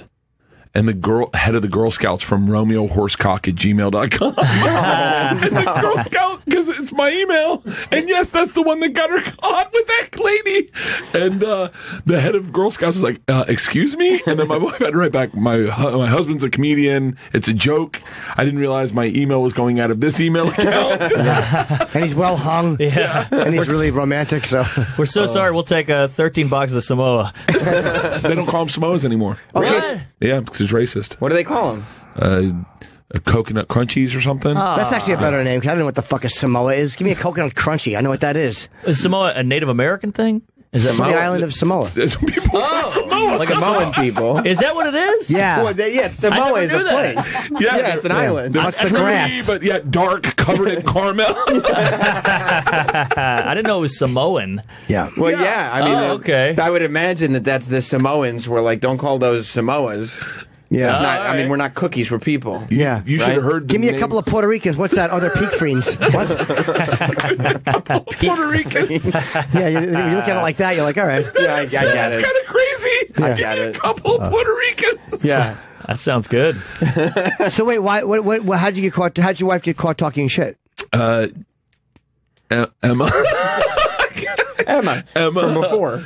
Emma fired hot, and so my wife emailed her friend and said, hey, my crazy friend Emma, and she's like, she's a fucking mess, she's a lot to deal with, but she's looking for someone to redo her house. And Emma was on the chain. So I'm your crazy fucking friend. And what sucks is that Emma's husband Matt was the fucking best. I legit miss that dude. Smoked cigars, introduced me to comic books. I'm not a comic book reader, but the movies about them, I never understood why it was good. The League of Extraordinary Gentlemen. One night he's like, let's get high, let's watch this movie. The Sean Connery movie? And he goes, I'll explain it to you. And I watched it with him, and I had I miss that dude legit. That movie So let's call him. sucks. What? Why don't you call him? It's over. All right. That You happens. pick a team. Yeah. My wife's a cunt. I'm on that team. Bitch. Yeah. Boy, you're letting a lot of info fly here. Yeah, I know. I'm fired hot. Do you think Emma would be happy if, not only was that being said about her behind her back, but it was just, because remember yesterday when we had John McEnroe in here and you were like, it's kind of fucked up that he was talking about his son so privately on the air. Yeah. Yep. Emma would probably be like, well, you just did that. She'd be Yeah. upset. You talked about her bleeding and shitting and being alone in a room, and then this. Yeah, no, she would. Emma would probably be cool with it because I do own the fact that Leanne fucked up, and I think that was Emma's big problem. I see. Is that Leanne did fuck up? Oh, Emma's not your wife. Leanne's your wife. Leanne's my wife. Yeah. Emma's Emma's a little off kilter. She blocked me on Facebook. I can't find her. I can't see her kid. But you still think she'd be cool Why would you about want it? to see her kid? Because I liked them. Look, they have a son, Jules. Oh, wow. Oh, boy. So That's much cool. information. Yeah, exactly. I'm an open book. But yeah, if your dad, I don't think I do stand up. I think I just don't have secrets. that was adorable. Just so much information. But if a girl's dad is a comic, she's going to be fucked up because he's fucked up. Fuck, But then I you have got a two daughter. girls, Mark. Oh shit! Sorry, I forgot. Well, they're screwed. You're drunk. Your shirt's off. Come on, what do you expect? Yeah, no, that's true. You just got two little lunatics running around. Yeah. So does your wife tell you to stop trying to steal moments in those times? Because sometimes it's great. Does she ever give you shit about it and go like, "Hey, look"? No. Oh, she doesn't. No, my wife's like, She seemed nice when I met her. Yeah. yeah, she's a really cool chick. She just does her own thing. I think that's why we work out well. She's worried about me right now because when I don't call her a lot and I'm on the road, she knows that I'm fucking off the rails. And I told her I was at Bargatze last night. She was like, Oh boy. yeah, she's like, have you eaten? I haven't eaten. I literally have not eaten in 2 days. Does she worry about your health? You should get some food in you. She is, yeah. Her only concern about my partying is health, and so I go to the doctor once a year. I have a cardiologist. Oh, Jesus Christ, dude! Slow down. Yeah. He's kind of a health nut. He did an annual physical, It's Yeah, what are you, a little obsessed? Crazy. But when I lost the weight, she got so excited because she was like, "I'm not concerned about because I'm overweight." Blood pressure high. Oh, I gotta take my blood pressure medicine. There you go. When you were losing the weight, did you have to wait and say, well, I'll see the doctor in a year? Oh, she hated when we were losing the weight. She was really upset with Tom. Why? Why? Because, I guess we're being honest. We huh? should be honest. No Yeah. secrets. Yeah. I developed a legit eating disorder. Really? Yeah. Vomiting? Because No. Tom Segura was making fun of you on Instagram? Because I didn't want to lose the fucking weight loss. And so I was eating less than 1,000 calories a day. I was running 9 miles. Taking caffeine pills? No, but I was drinking an excess of caffeine. You have good cardio then. A big guy, you probably have big veins inside and all these big arteries. We went to my cardiologist in the middle of the weight loss, and he was like, "Whatever you're doing, keep it up." I actually called Dr. Drew because I was like, "I think I have an eating disorder," and Dr. Drew was like, "Tell me about it." And I go, "I'm not eating. I won't touch bread. I'm limiting like my alcohol intake." That's just a diet. That's what he said. Diet. That's what he said. He was like, "Yeah, you're eating healthy. Is that what you're telling me?" Yeah, you're not drinking as much and you're avoiding carbs. Oh no! I eliminated carbs and alcohol. Yeah, go back to fucking bagels and Pabst Blue Ribbon. I haven't had beer I had a beer last night actually. But Okay, in 12 hours then. Shitty story. Guys, I quit beer 8 minutes ago. All right, good. I don't know. Marriage just scares me because I'm not that close with my brother, and every Thanksgiving he has like 4 beers in him, and he grabs me by the arm and goes, "Don't get married. Don't do Really? it. Oh, Don't for do real? it." It's Yeah. like Prince's father in Purple Rain. Don't ever get married. Yeah, every time we never talk, and for him to tell me that, I'm like, oh, What's maybe. wrong with it? Why doesn't he like getting married? He's got a great wife. She's like South American. She's pretty. He's got a beautiful daughter, but he's just sad.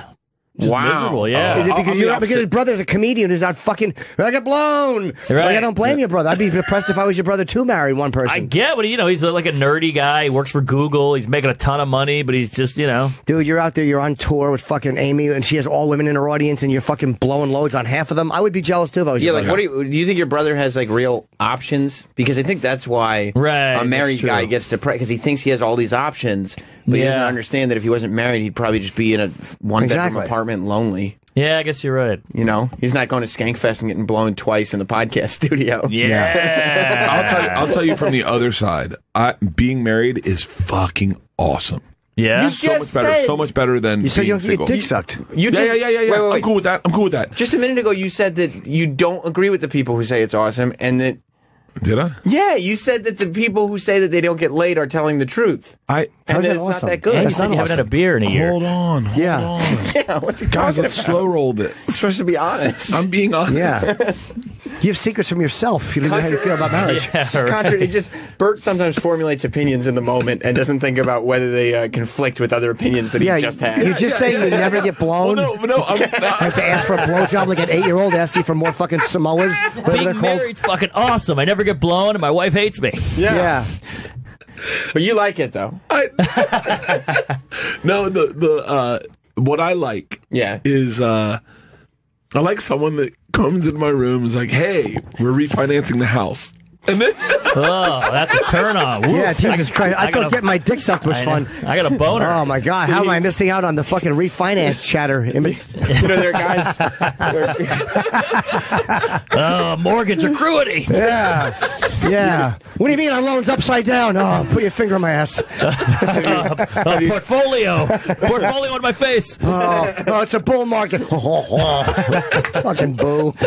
Have you tried just getting I'd a rather guy? pay a higher interest rate and get jerked off. Just get a guy at the bank. Maybe you could just get a financial Yeah. guy. How about you get a friend?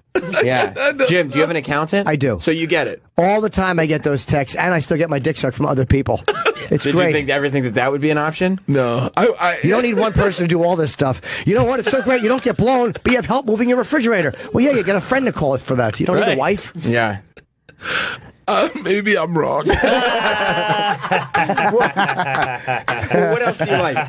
You like that she walks into the bedroom when you're sitting there trying to relax, trying to watch TV. You're supposed to be on my team. Well, right I'm trying now. to figure out what you're saying. Yeah, what are you doing in the bedroom alone in the Because middle you're of the like, afternoon? I'm trying to take a nap, and your wife comes in and bothers you and tries to talk to you about refinancing the house, and you're like, oh, thank God I'm married. Here's what's happening. His wife just doesn't get, they don't communicate enough, and he's sleeping it off again, and she's like, what can I say to him? I wake up, he won't wake up. So I go, hey, we're refinancing. And he's like, oh, cool.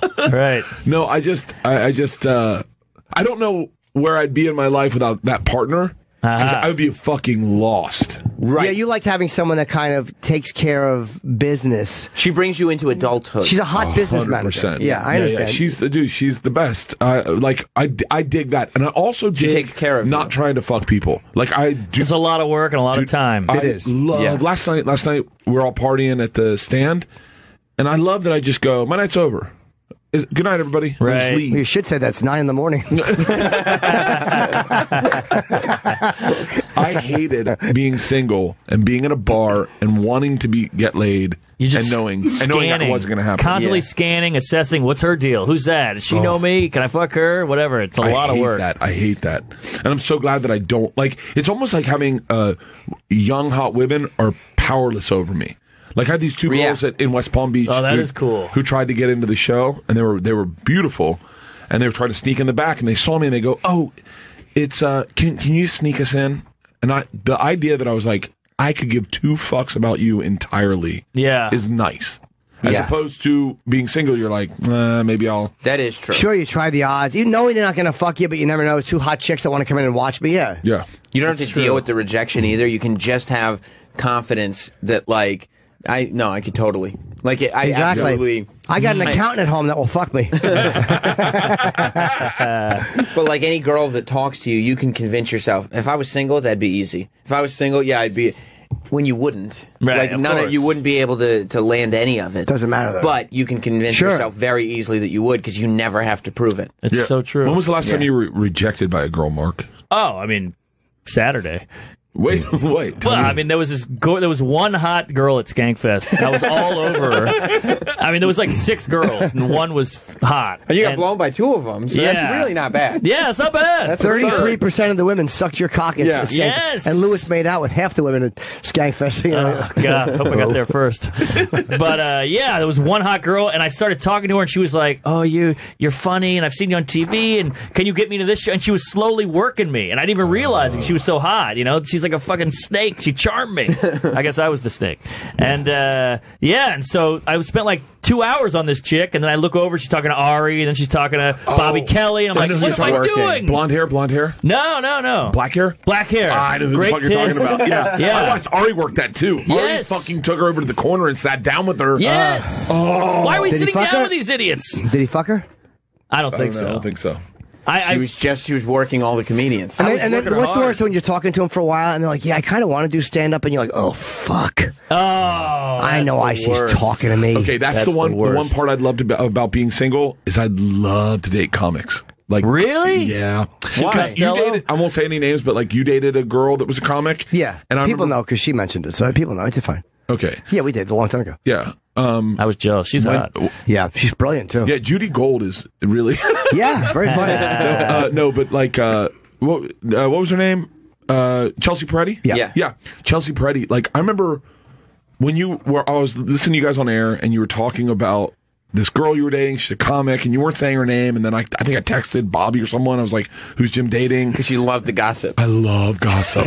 Yeah, I love gossip. And for somebody who can't keep a secret, you're a terrible person to gossip with. Terrible.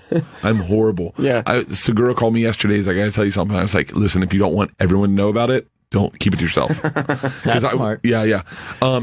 But like, I think that would be fun. My wife's great; she's got a good sense of humor. But I after watching Rich and Bonnie and like hanging out with Tom and Push, I just go, that would have been fun. I would have enjoyed. Yeah, it. there is an advantage. I've only done it once. And it was with her, and we broke up years ago. So, like, I haven't since. But there is an advantage to it, is you're with a funny person. Oh. Like, you're with somebody whose opinion you, like, really respect, and, like, you're hanging out, and, like, you both... There's a lot of advantages to it. Yeah. There's a lot of comedians you hate, though, right? Yeah. So, I mean, some of them must be women. Like, it would have to be Who do you hate? I've never heard you say you hate anybody. No secret. What's it? Paul F. Tompkins. Oh, yeah, you said that. Yeah, you had A that lot of thing people with him. hate that guy. Yeah. I hear that a lot. I hear that all the time. Is that right? Why? I don't know him. I don't either. I think I've met him, and I did his show once, but it wasn't with him. I was interviewed by some weird character on his show. I don't know what he even is. He's a stand-up, I know. But a lot of people hate him, I guess. Why? I hear that all the time. Wow. Is he smarmy? Metzger and I have a chat thread right now about it. Why? Damn. Okay. You just threw Metzger under the bus. What don't people... What's Metzger's email? Let's throw that out there, What don't people like about him? Well, no. What's Kurt Metzger not like? Yeah. Let's call him. Let's call. He's definitely not awake. I can tell you. There's no way Kurt's up. Yeah. What don't people like about him? I'll just tell you what I heard. I've heard pretentious. I've heard cunty.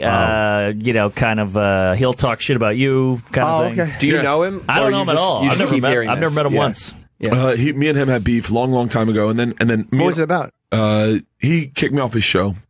A stand-up show? Yeah, I was improv. He was doing a show at the Improv, and the Improv put me on the show. And then I was young and I was excited because I liked him. And it's right when alt comedy was like really booming, and I was like, oh, cool. I'm like a club comic, but I'm meeting these alt comics, and we all drank together that night. We had a really great time, and I was really excited.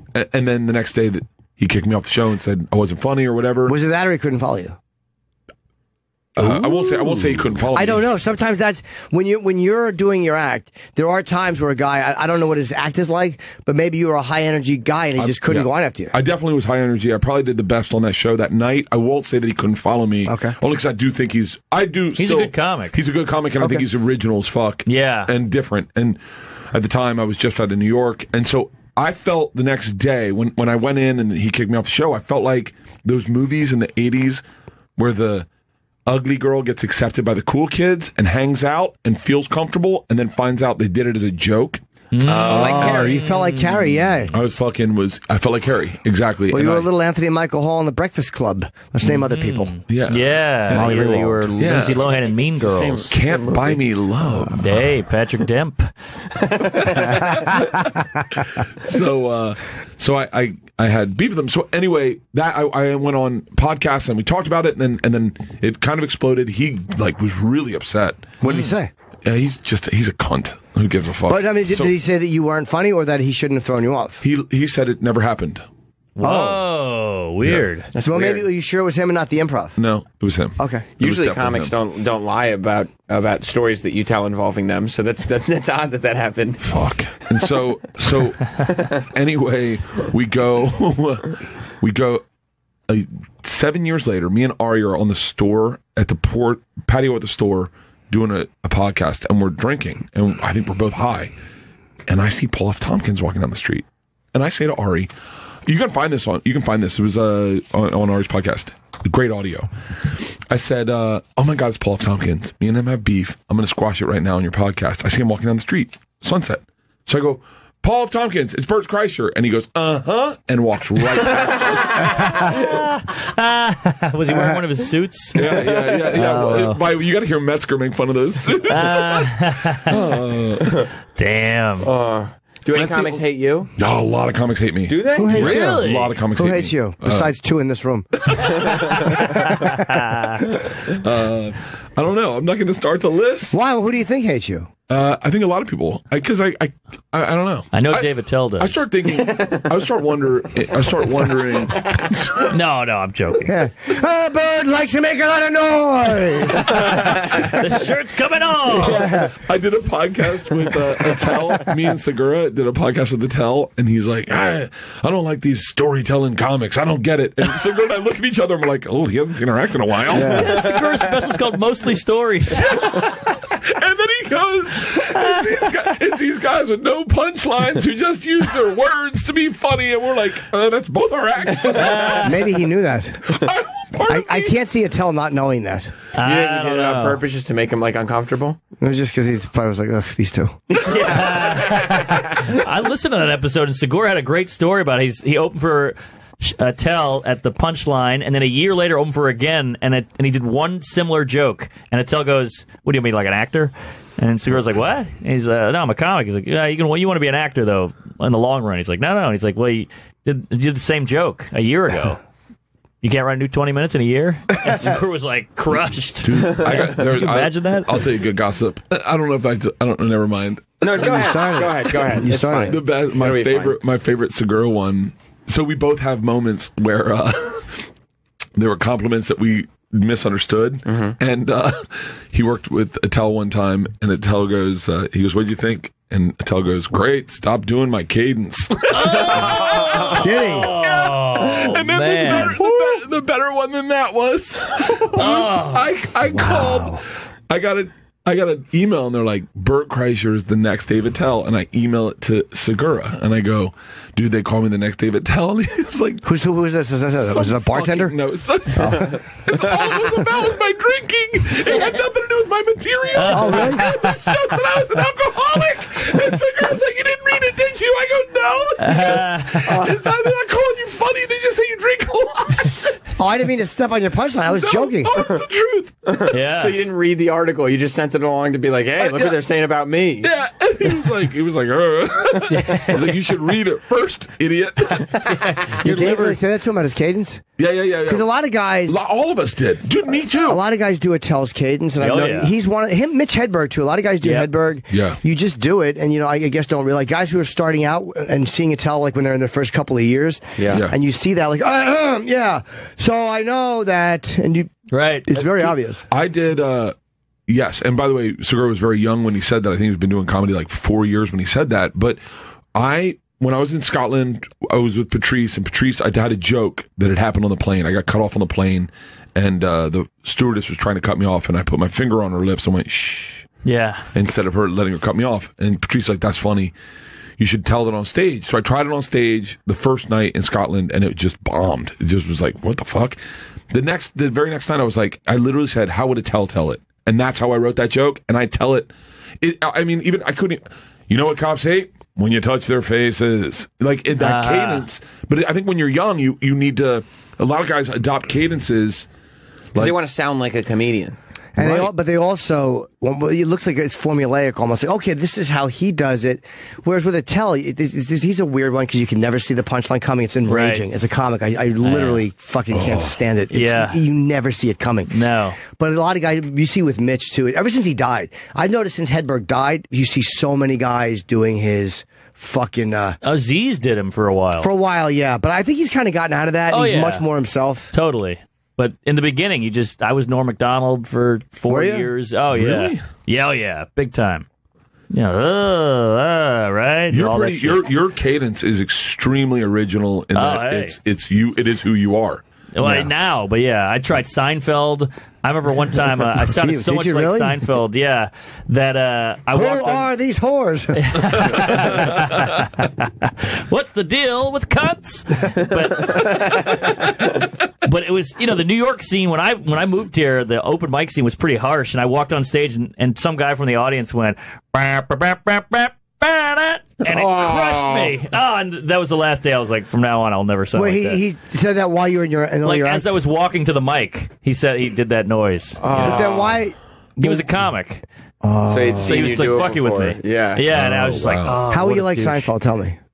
I just had that cadence. I just had like the... Tell us one of those jokes. Can you believe... one of my jokes was... man, I was pretty bad in bed. When me and my first girlfriend decided to lose our virginity to each other, I bled. That doesn't sound like Seinfeld. Well, I just had that... It just sounds like a guy in an office somewhere talking. Well, I've scrubbed it out of me. I can't do it anymore. I can't do a Seinfeld. But yeah, it was pretty apparent. Where other people were giving me shit. Okay. I didn't even know I was doing it. Yeah. It's so funny. That's why you gotta watch those sets once in a while. It's like, brutal. Those old sets. I can't watch them. Brutal. You can't watch your old sets? No, I mean when you're doing them, like in the moment, so you recognize these things in yourself when you watch. Like, oh yeah, I can't watch Bert's either. But did you watch because your special's out? Did you watch that? You just did it. That was tough to watch. That was tough. Yeah. I edited it, so I had to watch it. But I mean, every right? I took all that out. I couldn't stand it. Oh, really? Yeah. Do you ever worry that because I've done that before on whatever I'm doing, where I'll want to edit the dead words or pauses or whatever out, and and I'm like, yeah, that sounds right, and then anybody who's not me hears it, and it's just choppy and doesn't sound natural, and it's like, no, you're just being oversensitive about it. But no one else notices, really. Sometimes, but I catch myself. I do that a lot. You try to catch it, because it doesn't sound professional. And it's a crutch, but you don't realize you're doing it until you watch it and go, I got to stop doing that. Yeah. You don't need to do that. That noise is not necessary. Yeah, because you know what you're going to say. Just say it. Or just think quietly. Like, you could just think quietly. You mean like when you're running the board on a radio show and you're turning mics on and you go, okay, 2, 3, That would be it, but that's counting out loud. It's very important to do that. I see. Very important to do that. I didn't realize. And you still get it wrong. 2, 3, 4, and I turned on 7. I add them up. I do these videos on Instagram. I try to do them once a week to promote dates. Do they work? Yeah. Well, I don't know. I think they help. You went from really confident, to I don't know. Yeah, maybe. Who knows? So what I do? Do you do Instagram stories? Yeah, I do. I've never done one. I'm going to start. You inspired me. People watch them. Yeah, that's what people like. Instagram stories. Oh.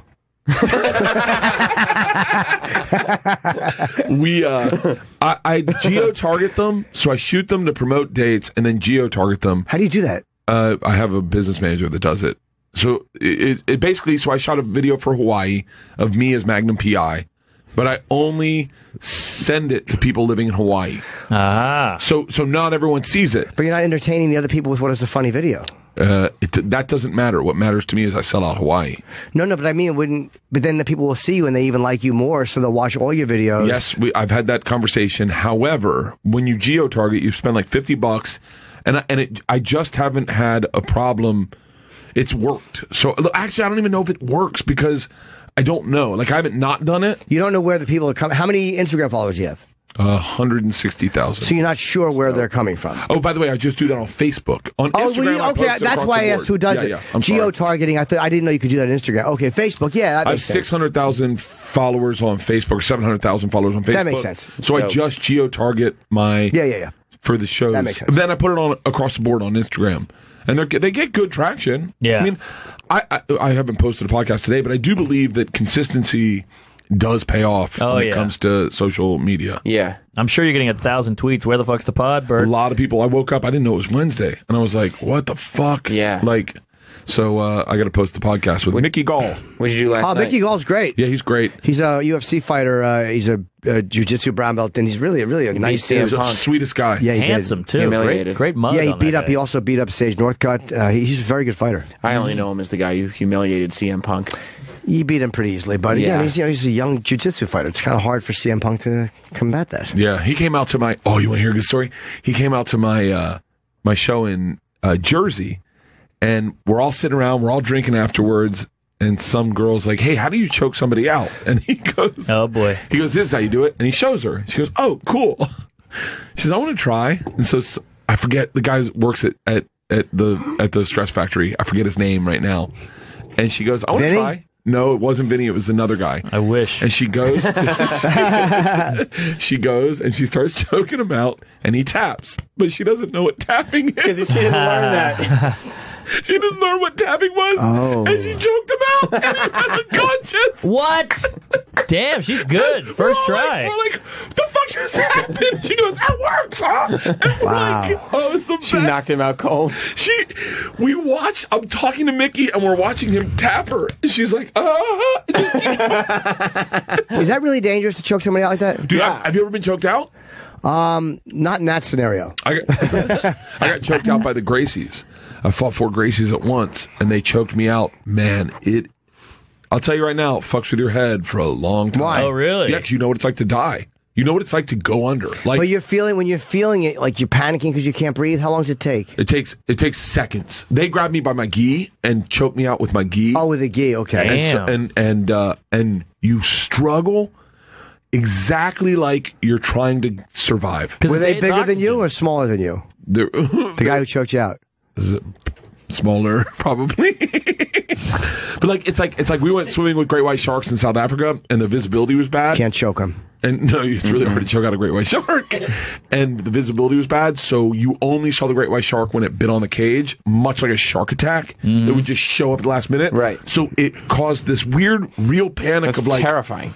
Yes. And when you get choked out, it's terrifying like that because you're like, oh, I know what it's like now to struggle for my life. And not win. And Wow. And what it's like to stop breathing. Dude, And the only way you're alive is because he's showing you Allows mercy. you. You Allows cannot control the fact of whether or not you stay alive. Yeah, because in that moment, right before you pass out, you have to realize, like, if I wake up, it's up to him. Dude, they there's gave me nothing a that says- knife. They were like, try to stab one of these guys. Jesus. And you can see I've it thought online. people have said that, and boy, did I feel silly. Oh, boo. Fucking vaudeville hack. Hold on a second, I apologize. Boy, it happened to me one time, and didn't I feel like a goose? Oh, piece of shit. Yeah. Yeah, you can see it online. So you're being choked out? Yeah, you can see Can we see? Let's find that. I would like to see that. Type in Hurt Burt. So you knew they were going to do it? Ultimate Like you were Fighter. doing that because it was a part of... It was a part of a show, and they were like, and they just threw me around. Oh my God, that's the fucking look on my face. Oh no, you don't want that look. Oh, that's me. Scoot forward. Don't Yeah, Yeah, fast forward to the 7 choking. minutes. I always tell Matt Sarah, like, I'm amazed that small guys can just choke out big guys, and they Oh can. yeah. I am more amazed that Matt Serra's funny. Like he's hilarious. Every time I see a guy like that, I go, how are you a badass, but you also have a really cool personality? I thought you had to be a loser to get a cool personality. Yeah. Mm-hmm.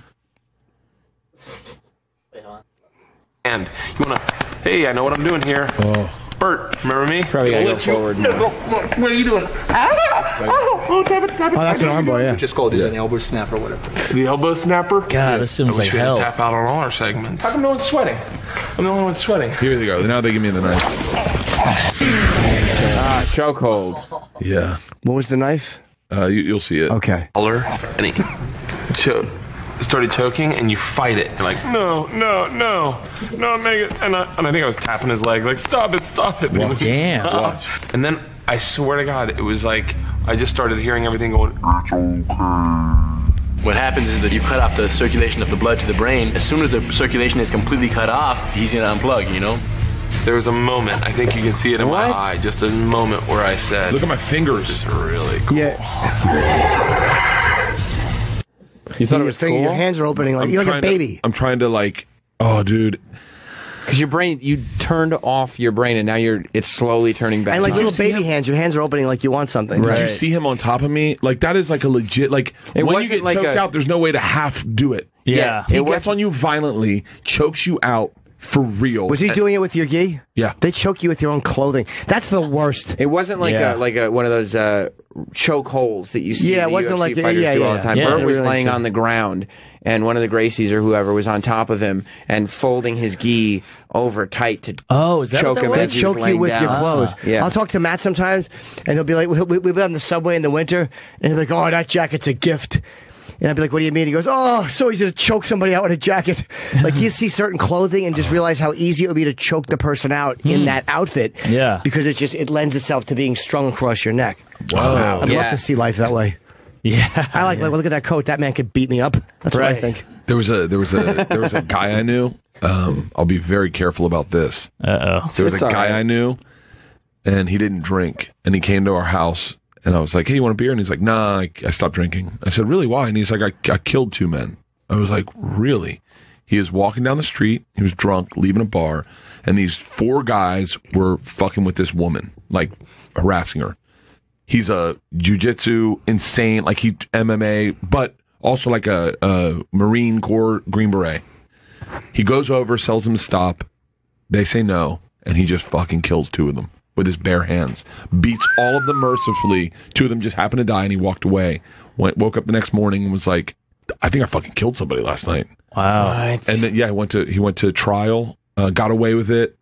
Got away. He was like, Did the woman say they were attacking me? yeah, they were attacking him. Thank God. But still, you have to wake up and go, fuck, man. I just killed 2 people. I couldn't stop. I couldn't slow it down to the point where I murdered 2 people. Yeah. Wow. Can I tell you? In my head, I was like, I want to know every detail. And Of he wouldn't course. yeah, but he wouldn't tell me. And he told my wife later, and she told it to me. I told your wife. Yeah. What the let's hell? Stop the story. All right. Wow. He does kill people. And that was what, Brad Williams? Yeah, it must be nice to choke somebody out with their own clothes. You think so? You're obsessed with the clothes thing. That's because we're always dressed. MMA is great, but you're not walking around shirtless. I mean, but I mean, Yeah. the majority of us, problem, yeah. Right. yeah, you know, with a gi, it's probably more helpful to learn that because you learn how to grip stuff and fucking rip it across the neck. That's why you got to go V-neck. Yeah, that's it. Yeah, you can't- I thought Eddie Bravo was at the store the other night doing stand up. Did he do stand up? Yeah, he did it for the first time in like 15 years, I think. He did great. I was blown away at how seamless. Like he was so good on stage. I was like, and then he was like, "Oh, I teach classes all day, so I'm used to talking." I was like, "Oh, that's what it is." But like Eddie Bravo, the guys like that, I wanted to take jiu-jitsu a long time ago, and Eddie's like, "What do you know?" I knew so little. He's like, "I can't even start you. Like, I don't know where to start with you." But guys like that, just badasses that you know. He's not a big guy either. No, he's not a big. But he's definitely He's jacked, but I'm saying he's not like a giant dude. He's not a huge dude, but he's. Yeah, I came into do Rogan one time, and Eddie Bravo and Hoyce? Nope, not Hoyce. Who's the one that he fought? Who's in Choke? The documentary. Was not Henzo. Not Horrigan. I know Choke too. One of the Gracies. I walk in, and Rogan just looks at me. He's like, "Stop." Like, don't, Hickson? Yeah. He's like, don't say anything. And it's Eddie and Hickson rolling on the ground together, explaining moves, but barely talking, just kind of watching. They're speaking with their actions. Dude, one of the most fascinating things I've ever seen. Wait, it was in his studio? In Rogan's, by the pool table. And they're just rolling around going, this is what I do, and you're watching them fight, but not fight, but talk through their bodies. One of the most amazing things, I just sat there and stared, and I was like, I don't have a version of this in my life. Yeah, it's two guys who are just masters at what they, Masters. It's funny you were quiet during that, but during your wife's birth, you're like, let's party! Watching two men roll around just stopped you in your tracks. Oh, okay, hold on. Kyle in Alabama. We have to break in a second, according to our producer, and we always listen to him. So, yes. You talking about the Travis dog? Yes. D-Dog! All right, Travi, just give us a second. Kyle?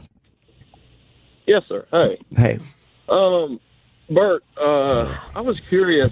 I know that I was just curious about you and Kevin Brennan's relationship. I know he's talked a lot. Oh, that's a good one. A lot of shit here. Kevin recently. has? Kevin talks shit about somebody? What? Has Kevin talked shit about Bert, though? Yeah, he asked on his Twitter like when he's leaving town and when he's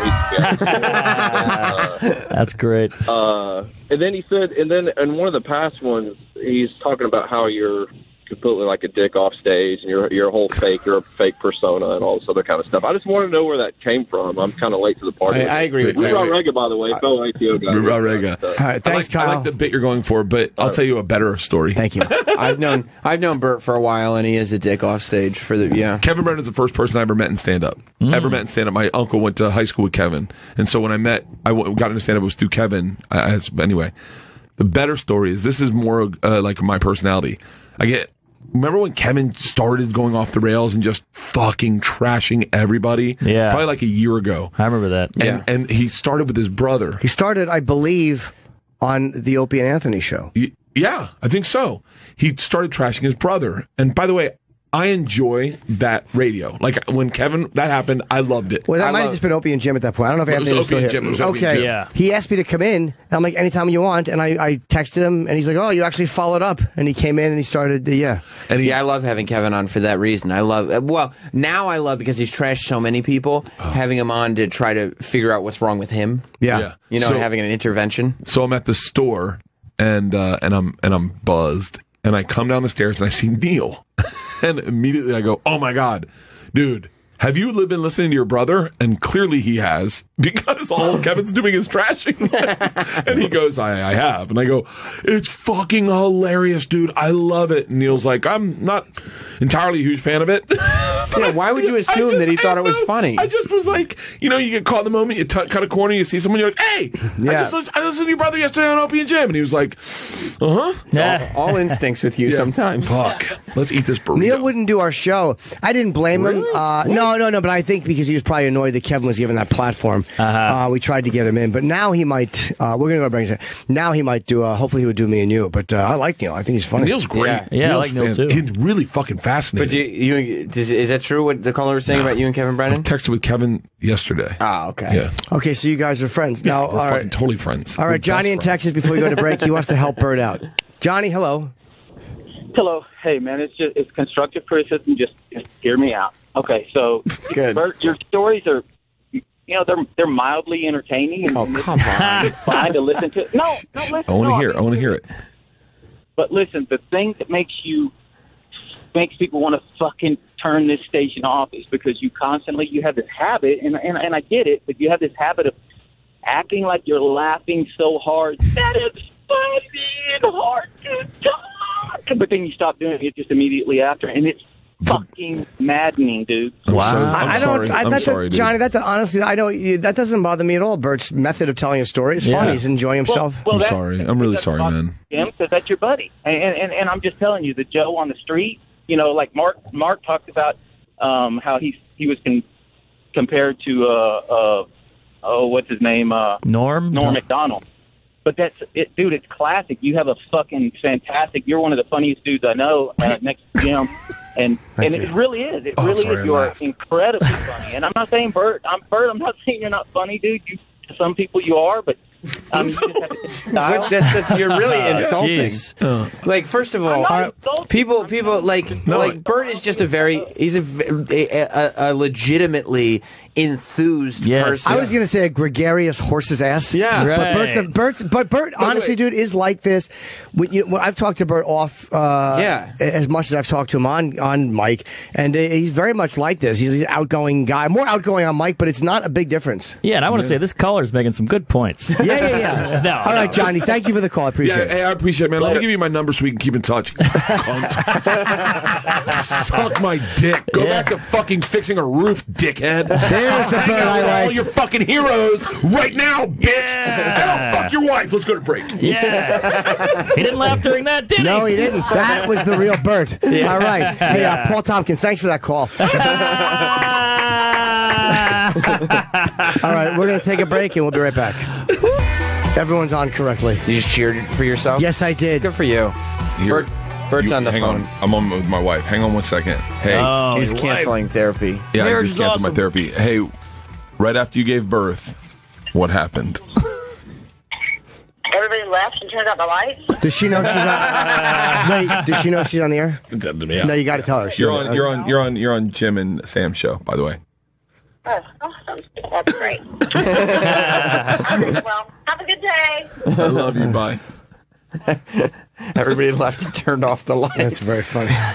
Oh, that's a bummer. So, Mark, you have to leave at 10:30. You have a doctor's appointment. Yeah. What's wrong? Oh, You're boy. pissed. What's wrong? I'm losing my beard here. I was noticing that you have that Let me patch. I was see. going to ask you. Alopecia? I guess, so I want to just give it a look, you know. That's great. I'd love to lose my beard. What? But it's all spotty. It's Let me weird. see. See? Oh, boy. Why would you let to lose your... You don't even grow facial hair like that, I do. you? Yeah. But I saw pictures of myself from 6 months ago, full beard, and now it's You going probably have away. alopecia. What's that from, stress? I think so. Are you stressed? I was. I did the special. I bought an apartment. I had a crazy tour. sure. I had a whole bunch of shit all at once. So I hope that's it. But No, that's not it. What do you think it is? I think it was very popular at the Comedy Store. For a period, everyone was getting alopecia. Is that right? Yeah. Ahmed had it. Steve Byrne had it. Like, everyone was getting it. I got hack disease. Oh, no. No, but we knew that. Nah. Why'd you tell me? So, wait a minute. So what happened? I think you I think you can catch it. Can you? No. It's not contagious? Rub your face against his. I don't want to. Why not? Just rub your face. Rub your face against my asshole. I'd love my asshole hair to fall out. I call him Mark Nairmond. All right. Sorry. I don't think there's anything they can do for that. I think you just got to wait till it Yeah, goes it's true. away. You're like, what do I do for this? And they hand you a shotgun. Here you go. Well, there's a couple. They said there's a cortisone shot. There's some cream, or you can just wait. So I just want to talk to somebody because it's kind of freaking me out. Yeah, it is a little bit. But they said, wait, why it goes away? Yeah, Big J had it. He's like, you just once your stress levels go down, it'll come right back. So just don't even think about But it. it could fall out of your head too. That's what I'm scared of. Sure. Yeah. So You don't want that. yeah, Oh, and you still have to get laid. I know. You imagine Right. having a crew cut? Do this to your hair. See how you feel. See how fucking hard it is. Watch. Yeah, but you have hair. You just like it short. I do. Is it a cowlick thing? Yeah. Yeah. It's terrible. By the way, if you want to see Mark Norman's patchy beard in person, Yes. If you want to see old AIDS face, he's at Wise Guys in Salt Lake City. Ooh, that's a great Friday and club. Saturday. Club. This Amazing. weekend, Friday and Saturday. Come on out, folks. Hilarity is July 5th through 8th, which is next weekend. Big room, in gotta fill it. Cleveland. Yes. Oh, yeah, that seat's like 425. Yeah, I know. And I'm doing Wednesday to Sunday. So good Holy lord. that's cool. You're bringing 2,000 people. Yeah, please, if you have alopecia, come out. And I'm doing Portland Helium in a couple weeks and One Eye Jacks in New Orleans. First place I ever got paid to do comedy. Open for Tom Rhodes in like 88. And come on out for that. Hold That'll on, be a fun you one. started comedy in 88? That was a joke, Bert. Oh. And Yes, he was 4. Yeah. I got a story about that I'll tell you off, Mike. I love Tom Rhodes. Yeah, greatest guy, but boy, oh boy. A lot of... Yeah. Wow. A lot of punchlines. Mark put his hand to his mouth like in the blowjob motion. Yes. A lot of blowing. So you got to go. You got to get fixed. I gotta get fixed, and I just want to talk to somebody about it because I keep staring at it. And it's freaking me out. I can't even notice. Let me see. Come on. I didn't there it notice. is. I swear to God, I didn't You notice didn't it. notice? I did. It's so I noticed it. Turn that way. Let me see. Oh yeah. Yeah, it's very noticeable. You can go to marknormandcomedy.com. Normand Yes. with a D. marknormandcomedy.com. And check out Tuesdays with Stories. Yes, the Choose your podcast, list. info and all the dates. The new 1 hour special, Don't Be Yourself, is on iTunes. Yeah, if So you can much find fun. it, good luck on Comedy Central, because I can't find it. Yeah, that's a disadvantage to shooting for a network is that everyone's so used to Netflix now. Yeah. Everything is just there. I know. It's embarrassing. People are like, how do I see it? This is how you see it. Mark's not saying this. I'll say this. Please. Hey, someone steal it and put it on fucking YouTube. They did that to my special on Showtime, Yes. and it changed my career. Please do it. Hey, listen, don't do it to mine because I would never want to break my contract. Right. But please steal Mark's special and put it on YouTube. Steal your favorite clips, put it on Facebook, and get it to go viral that way. You love when Appreciate your it. jokes, when the jokes from the special are like on Facebook and YouTube and stuff like that. I hate it because I don't want to break my contract. But for with other Showtime. comedians- Did you ever retweet it? Yeah, no. No. There was an Asian guy that, this Vietnamese guy that took my special, put it online, and my lawyer's like, we need to get him to take it offline. And it had so many views. I looked at it. What are you, stupid? He he called it funny naked man talking. And so everyone, I would have never called myself that, but everyone clicks it because they're like, what is this? And then they end up watching it. Oh, that's great. I'm telling you, my machine story on Facebook changed my career. Wow. Just putting on Facebook. So everyone, if you are an entrepreneurial site, just go on and steal Mark's special, put it on YouTube. How long after your special was out did that story go up? It went up December. I misread my contract. It said I could put 4 clips up, and so I just put 4 bits, but everything I do is 13 minutes. So I put up like 37 minutes of my So wait a special. minute. But you put them up right as the special came out or after? After I put it up. Also a little insight. How long after the special was out? Month. Okay. Yeah, I put it up right in between New Year's and Christmas. That's a really great time to upload a clip because everyone's at home. Everyone's interesting. I remember I watched it get 1 million views like that and go, shut the fuck up. I was in Oxnard. I didn't sell any tickets. They were losing their ass on New Year's Eve on me. No one's in the room. I go up, I look at that clip because I'm like, oh, it's got 1 million views. I get on stage. I get off stage. It's got 3 million vys. I went, whoa. Wow. Yeah. How many views now? 26 million. That's amazing. 26 on Holy mine. shit. There's another guy. By the way, I won't endorse this, but another guy stole it, put it up, and he's got 80 million views on it. Wow. Jesus. Yeah. It's Help so me out, funny, too, folks. because the machine story, like that special was supposed to be the retirement of the story. You never have to tell God. it. You don't have to. And that's the thing that has now gone viral because of the special way more than before. Now it's a new thing. And no one ever heard it. Like, you'd be shocked. I remember Tosh telling me that. He's like, you'd be shocked how many people don't know who you are. Like, I remember him saying that. That's true. And I thought everyone had heard the machine story. Now when I go out, there is a brand new full room that's like, you're going to tell the story, right? I found you online. Right. So yeah. So steal Mark's special, put it online, post it. I'll retweet it. Please. Yeah, and, help him pay for some of those alopecia pills. Ari told me that you have to mirror it, or else the bots can find it. Like you have to mirror the image, whatever that means. So it's backwards? Yeah, because otherwise they'll just see it, and because people have The put it up copyright. before, and it gets taken off in 2 seconds. Yeah. Well, that's if they're going after it. I don't know if certain places are going after clips. Yeah. Well, hopefully not. There's a thing you can do. You can. I've stolen clips offline and posted them on my own thing. There was a Charlie Murphy story that I thought was really great, and I when he died, I stole it off the thing and posted it because it was a great story. When she's supposed to link. What? When she's supposed to link. Because it was Snoop Dogg's entire podcast. Oh, I see. And so I just edited it down to the one story about him. That you liked, yeah. Oh, it's such. Have you ever heard a story about him hanging out with his brother for the first time after the Navy?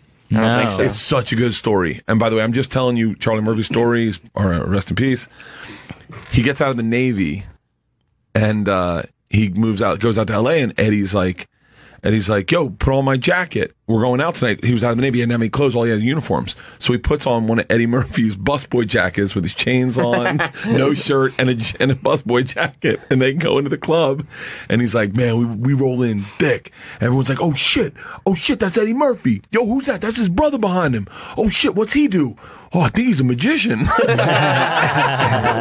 one of my favorite stories. So, sorry I laughed at that construction worker who can suck my dick. Damn. That guy came at you. Yeah. So you going to the doctor right now? Yeah, I gotta go. What time's your appointment? 11. Okay. All right. Yeah, there are a lot of laughs, and good times having right here. This is great. It's Great really, radio. really tough to say anything Yeah. sometimes. Yeah, it was tough. I was going to say good times happening right here. Still would have times been happening. weird to say. A lot of laughter and good times happening. There you go. There's something that Here. makes sense. I think I'll leave on that. Yeah. All right, Thanks, Mark guys. Norman. Thank you, buddy. I hate to leave. Yeah. You guys are the best. We love Mark, having you. Anytime. Come back whenever you like. Thank you. Yeah, for Yeah, sure. take care, Mark. Good luck. All right, buddy. Let us keep us updated on what's happening with that quickly deteriorating face. I'd love to know. I'm like a Batman villain. You know, That's scary though, because Mark's a good-looking dude, and he bangs a lot, and that's scary. All of a sudden, this could be the end of your that. moneymaker could be going down the toilet. I'm not going to touch your hand. I have a beard. Oh my God! Rub your beard all over Bert. I can't believe See you, you Mark. had sex with Schumer. That's crazy. Yeah, it is crazy. Why would you say that? Chuck Schumer. I know. You know, And her it's, pussy hair is falling out, so you know what that means. it's I don't know if you know this or not, but it's our intern's birthday today. I did not know about that. Yes. Sorry, I said that wrong. Happy know- birthday. It's not me. Anthony's not an intern. I'm not an intern. We hired him. It's offensive when you call the people that you hired interns, right? Like It's you don't insane. like that. I have benefits. Right. It's the girl's birthday? Right? Yeah, the girl intern's birthday. Oh, well, get her in here. Let's wish her happy birthday. She brought in cupcakes for herself. Yeah. Where is she? She's she's coming. Yeah, the girl intern's coming. Is she hot? She's cute. She's cute. Yeah. Yeah, she's a I'll be the judge of this. Yeah, she's bubbly. yeah. She's fun. Oh yeah. Yeah. Hey. Hello. Maybe it'll be better if you sit over thank here. you. Is that better? Yeah, because that way for the- everything's still set up. Hold on. I see what you're okay. Yeah. This is the lady intern. Hi, Jim. She blew a guy in Disneyland. Yeah. For real? That's Yeah. the first place I ever fingered somebody. That's First the place, first. second place, like, Be funny if you just recognized each other. Yeah. During the haunted house ride. oh, good place. Where was Good. yours? Mine's was in my apartment. I wish it was on Space Mountain, though. That would have been a great place. Or People Mover. Have you been on the People Mover? I don't know. I don't remember Disney that well. You should go on People Mover. You could probably fuck around a lot on that. I highly recommend. Cool. He's married now. Yeah. Oh, So, thank your wife. you know. Yeah, Happy well, birthday. Thank you. How old are you? 23. Okay, cool. What'd you do for your birthday? I had a party. Did you? It was awful. Did you get an invite? I was not invited. I wasn't either. You weren't invited? guys. Sure you can. Anthony, were you invited? I was invited, but I did not attend. Wait.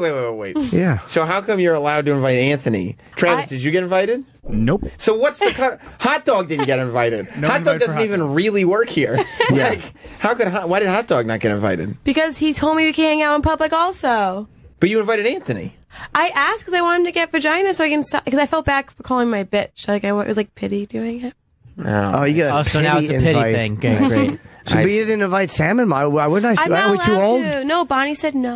Who's Bonnie? The intern, head of interns. Oh, She said you can't invite the guys to parties. Yeah. Why? She said that I can't drink with you guys, and I was drinking. Oh, I was trying to set cock.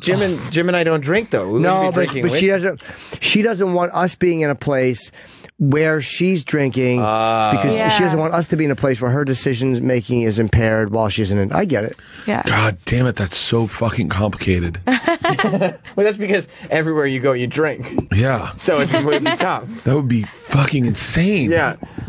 Oh my God. Did you ever see this happening in your life, Jim? This responsibility of like just the idea that she can't drink around you guys. Right. It's just so bizarre. Because it's a liability. Well, yes, things happen over the years. You start to see companies changing, and one lawsuit changes everybody's fucking. Yes. So why did you party? It doesn't have to be a lawsuit, by the way, in the company. No, it could be another company. Just a lawsuit happening, and the industry sees it. Like It if just you changes everything. Because like what happened is a guy will do something really stupid. Or a person will do something really stupid that threatens to get the company sued for millions of dollars. And then the company cracks down on that because the company has either gotten sued or they're like, we're employing this asshole who does something that's going to get us sued for $15 million. So true. Yeah. So what? Where was the party? It was in Chinatown. I rented out a place. You rented out a place? Yeah. In at Chinatown? EJ. Yeah. Why'd your party suck? Well, I had a guy wanted to come so I can suck his cock, and he didn't show up. And Why do then you want to suck guys' dicks so much? Because it's She's my a good thing. person. That's why. It's my thing. I okay. want to be known as the best cocksucker. Cool. Really? Yeah. Okay. Or nice. Whichever one comes first. Yeah. Or a good storyteller. Yeah. So wait, you wanted to suck this guy's cock? He didn't show up. You like this guy? Yeah. But he probably didn't know you wanted to suck his cock. No, I make it blatantly obvious. I tell him all the time. Okay, and why did he show up? Is he gay? No, I don't know. I think he's like he's different than me. He's actually shy. He's like intimidated by people that tell him that, like, for girls to say, like, I like you, I want to suck your cock. But if you tell him that so much, why would you not just do it? I don't get him alone enough to do it. I can't just do it in public. Yeah.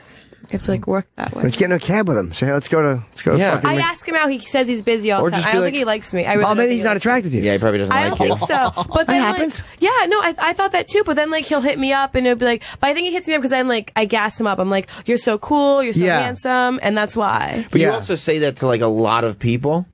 Yeah. You know what I mean? So it does kind of take away. I talk to girls that say that to me, though. Like, girls that make me feel cool and sexy. The prostitutes. But I still call them. But you still get an orgasm. I haven't gotten anything from it. Yeah. It's sad. But then I had backup blowjobs. Like, I brought other guys on purpose in case my other guy didn't show up. Maybe that's why he didn't show up. The head of human resources is making so much sense to me now. She's like, I do not want you around me and say I'm drunk. You'll end up sucking both their dicks. You have no idea. Yeah. It's not Sam that she's worried about. She knows I'm weak. So what happened? So the backup blowjob showed up. My friends are hotter than me, which is great. I'm the funny one in the group. Yeah. And so are we. Yeah. So, like, So are you the girl that, like, the sevens hang out with so that they look like nines? oh yeah, of I course. see. Heck I yeah. see. And I'm great with them. I'm like, oh my god. Wait, hold on. Sorry. Yeah. You're saying the sevens hang out with her? What do you think she is? She's an intern. I'm a I can't. three. I'm a three. I can't No, rate yeah. her. I got two zits right here that say otherwise. You No, wanna rape you're her? not No, I would afraid. never. She's an intern. What? She's not rapeable? Wait, hold on. If she wasn't an intern, maybe. Hot dog, hold on. What do you say? Hot dog says 5. Oh, nice. no. I That's totally hot. disagree. Aw. You are definitely like a 7. Whoa. Yeah, Right. like yeah, you seem like you'd be fun. Your feet would smell. We could smoke a bowl, watch Quantum Leap, and be like giggle. Cool. Yeah. I like you. So, like, the high sevens then Yeah. hang out with Yeah, you to that- become nines.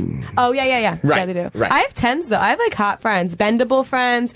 They're the dancers. They do yoga. I have good friends. Well, you could bring them around your Yeah, coworkers. you Yes, should give I them. can. You should give them a tour. Yeah, Am why I don't you allowed bring to? your hot friends? The human resources won't care about that. Exactly. Bonnie Am I can. allowed to? Why not? I could bring them for you guys. They could come in and watch the show for a half hour. Of course. I got- Or and, as like- long as they want. Yes. I'm just trying to get them to stay for at least a half hour. They could come in for half an hour, and then at 8:30, Jim's like, "All right, guys, They I think you gotta guys take are off." funny. I have them listen to your show. They think you guys are funny and say how nice you guys are. I'm great at getting people orgasms. Oh, I cool. Got you. Yeah, I got you guys. What are you Got talking about? Orgasm? Okay, love. They just listen to the show. Like you went Yeah, from. but I'm like, they think "Please you're don't funny lie." to orgasms. My friends think about sex. All right. Yeah, I want to go through your Instagram pictures and look at your. Yeah, I friends. want to see your I don't have friends. Instagram. I have Why? Snapchat. Oh, okay. So you're. Oh my god, I could not have sex with you. You're way too young for me. What would I say after sex? Do you want to play on your iPad? Yeah. Nobody does that anymore, Bert. So you, you're trying to sound young. You're laying in bed together. Boy, fucking MySpace. Oh, boo. Hey, want to cruise YouTube for a while? What? So why'd the party set? The guy didn't show up, but you had backup guys. And then my friends got with the backup guy. So I had no one. How many people were at the party? At least 30. So your own party and nothing for you. Nothing. I didn't blow a candle. Didn't blow a cock. I didn't, I was just dancing. There was To, no cake? No. Are you a good dancer? Yeah, to the wall because I was alone. I was dancing on the wall. Oh, no. So sad. Yeah. So Poor sad girl at the party. you threw Yeah. yourself a birthday party. Yeah, for my friend. Oh, no. They had She's fun. Natalie from Facts of Life. Just Loved dancing her. along. Me too. She was my favorite. You Yeah. paid to rent out the place Yeah. yourself. Yeah. Then all your friends came and hooked up with the guys. Yeah. And you just kind of sat there being older than you were. Yeah. But I got Chipotle gift cards, so I could put something in my mouth.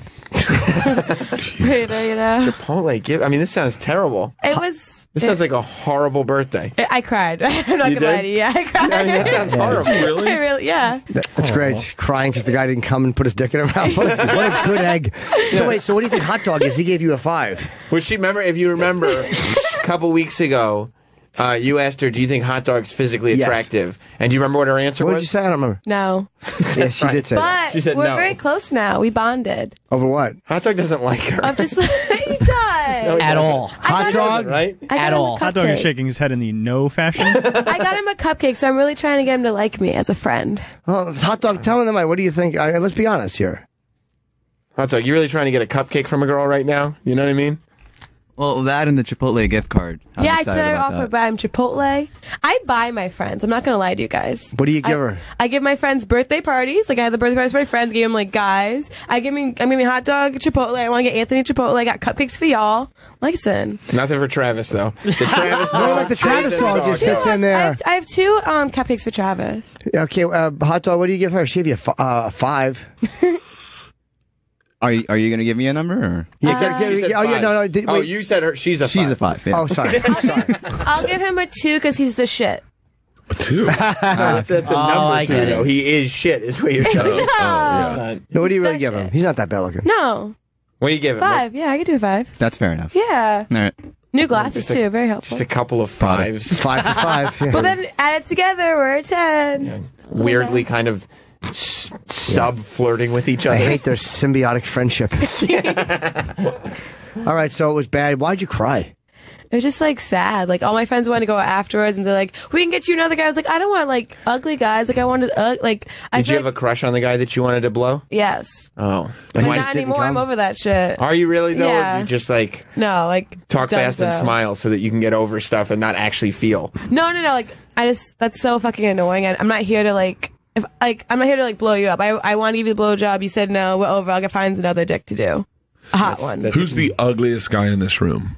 Anthony. Oh, he's not though. By the way, Jesus, that was number one. You know why it was so quick? Why? Because she knows what she's doing. She's like, who's the least powerful person in the room? Who's got the least stroke in the room? And she went for. He was also mean to me on my birthday. What did he do? I was like, it's my birthday. He's like, happy birthday. That's it. No love. Why did you go? You remember you started calling him a bitch a whole bunch of times? Yeah. No, we forget that. Why didn't you go, Anthony?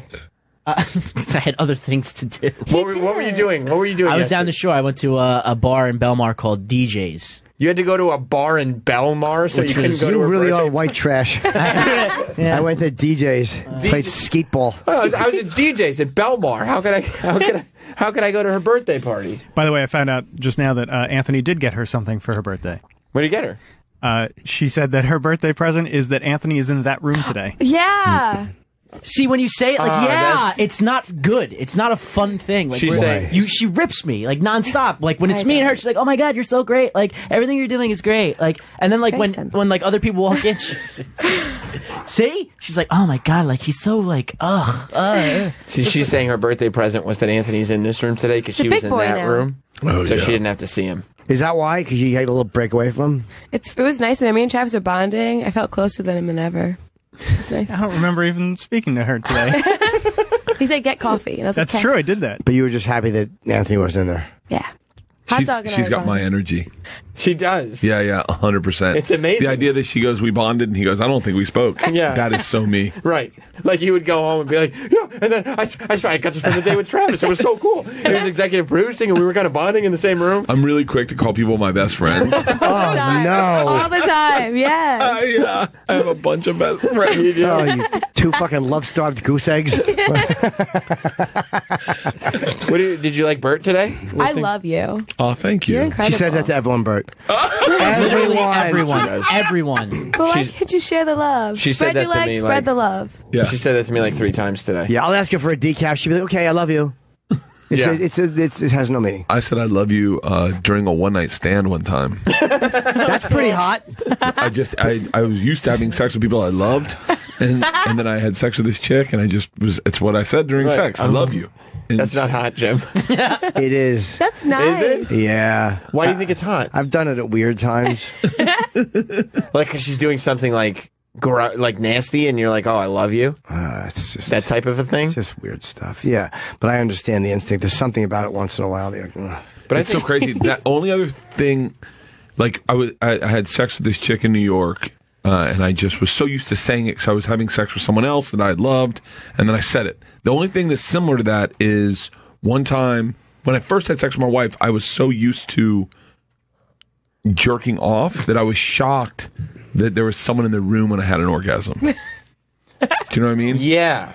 Like when that was your private moment. I had an orgasm with my wife, and I had been jerking off by myself for so long that when she was there and I came, I was like, oh, I don't normally do this with people. Yeah. Like you wanted to turn, like pull out and turn away. I was just like, oh, I have a rhythm. You know, like now I'm taking a nap. I mean, when you get a real person, then you're like, oh fuck. Oh shit! I just did this, and I shared that face. I don't share that with anybody. I haven't. Yeah. Right. Now I have to deal with this person and their wants. Sometimes you just want. I always like to make a girl come first. This way, once I come, I'm done. Yeah. Oh yeah. Oh, can you imagine though? Like I do that with my wife. I definitely have her have an orgasm first. Yeah. I can't imagine the opposite way. I don't know if I could have an orgasm and then focus on her. Yeah. I get very different. As soon as I'm coming, if she was like, all right, I'd be like, what? What? Are you there yet? You done? Yeah. Are we there yet? I don't mind going down on a girl after I come. That's okay, because I can just kind of do that and think about other shit. Yeah, but isn't there like, yeah. Is there ever like, Norton residue? Maybe, but I stay on the clit, There is, right? I'm not going in deep. All right. I don't think I would do that after. Oh, you Definitely wouldn't have do to. that. Once in a while, you have to. Nah, it's got a real vinegary taste. It can, yeah. It can. I like doing it when it's prepared freshly for me. Right. Yeah, and then you don't like when your chemistry spoils it. It is weird, right? The combination sometimes. It really is. It's like looking at fucking an Easter egg. You're like, oh. Yeah, generally, if it doesn't happen before, it's not happening. You won't go right after? No. Did she ever ask you to? No, she hasn't asked me to. She knows better. She knows. If it doesn't, if it's gonna happen, it'll happen before. Oh, 100%. Right. If I came and you haven't yet, it'll be have to. I owe you There's one. always tomorrow. Yeah, maybe next week. I don't know. But it's not gonna happen. No, I got to go in there.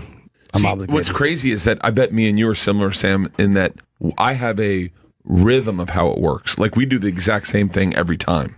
Yeah. And every time you have sex with someone, it's completely brand new. No, not every time. No, not every time. But do you have a rhythm of what you do and what you like to do? Yeah. Not pretty. Yeah, there is like a timing to the thing. Like, okay, now we're just kissing. Okay, then that. Okay, then that. Okay, now she should be ready. Yeah. Yeah. Yeah. That's crazy. Yeah, that's why. I mean, that's why I told these guys. I don't know what you're like, but for me, it's like, and maybe part of it is being married. 7 minutes is all I need. Oh. For you? Well, I mean, like beginning whole to end. thing. Beginning the to end. whole thing at 7 fucking minutes? Yeah. I wish. Yeah, it's about 7 minutes. I've been down there so long at times where you're just like, come on. Yeah. Well, Sam's not talking about eating pussy, though. Sometimes you should get. Wait, can you give your wife an orgasm without that's part of the 7 minutes. Oh, is it? Wow. I know. I mean, she's also, this is an agreed. How many tongues do you have? It's an agreed 7 minutes where she's not sitting and fucking around. Like, if she's not ready to go, then I'm not gonna go down there and get the engine. Like, the engine's got to be already all revved up and everything. So I just need to continue. You know what I mean? Yeah. Like, she's mentally already there, and if she's mentally already there, it doesn't take that long. But if you got to get your wife there mentally, and that's why you're going down on her. Part of it. Part of it is me getting her there mentally. Will one of you say like, "Hey, you want to fool around?" Or you just start doing it? No, you just do it. Oh, okay. We share a bed. Wait, hold on one second. You're already in there. Yeah, we share a bed. Every night we share a bed. Oh yeah. So wait, so you will just roll over and start making out with your wife, and there's no. She never's like, I'm not in it. Well, no, you do like the, like you touch a little, and then see if the touches are responded to. Are you fucking kidding me? All through I won't do that. I refuse to do that because I will not get shot down by my wife. So I will put it out there and go, I'd like to have sex. No, that's like not romantic. Yes, that's Who not gives like a fuck sexy. about romance? I'm talking about my own feelings. Like, if I flirt with my wife, she's like, I'm not into it, then I feel rejected. I don't want to feel rejected. So I just will ask first, and then if it's, yeah, it sounds like a good idea, then I go for it. I mean, it's real. You both have convinced me that my life is correct. We have to wrap in 30 seconds, by the way. Okay, I was just gonna say it's real easy. You just go for a kiss, and then if like she kisses Here, you, do it to me. Do it to me. and then and then turns over, it's like, okay, we're going to sleep. And then if she stays there, you're not going to sleep. Okay, if she rolls over, that's when I start throwing a temper tantrum. No, that's And I'm ridiculous. like, this is fucking ridiculous. I pay for this house. I bought all this fucking... And you're I'm right. on the fucking road, God damn it. How come I just can't get fucked? It's Bert, it's been amazing. We love seeing you, Bert. Thank you I for love coming you guys. in. Thank you so much for Anytime, having and happy birthday, Alina. Yes, happy birthday. And Mark Norman, good luck with your fucking awful falling apart face. I Yeah. hope Mark is okay. And we will see you guys tomorrow. Who we have tomorrow? We got DeRosa tomorrow. Okay, cool. Joe DeRosa making his Yeah. first appearance on our show. See you tomorrow. Yes.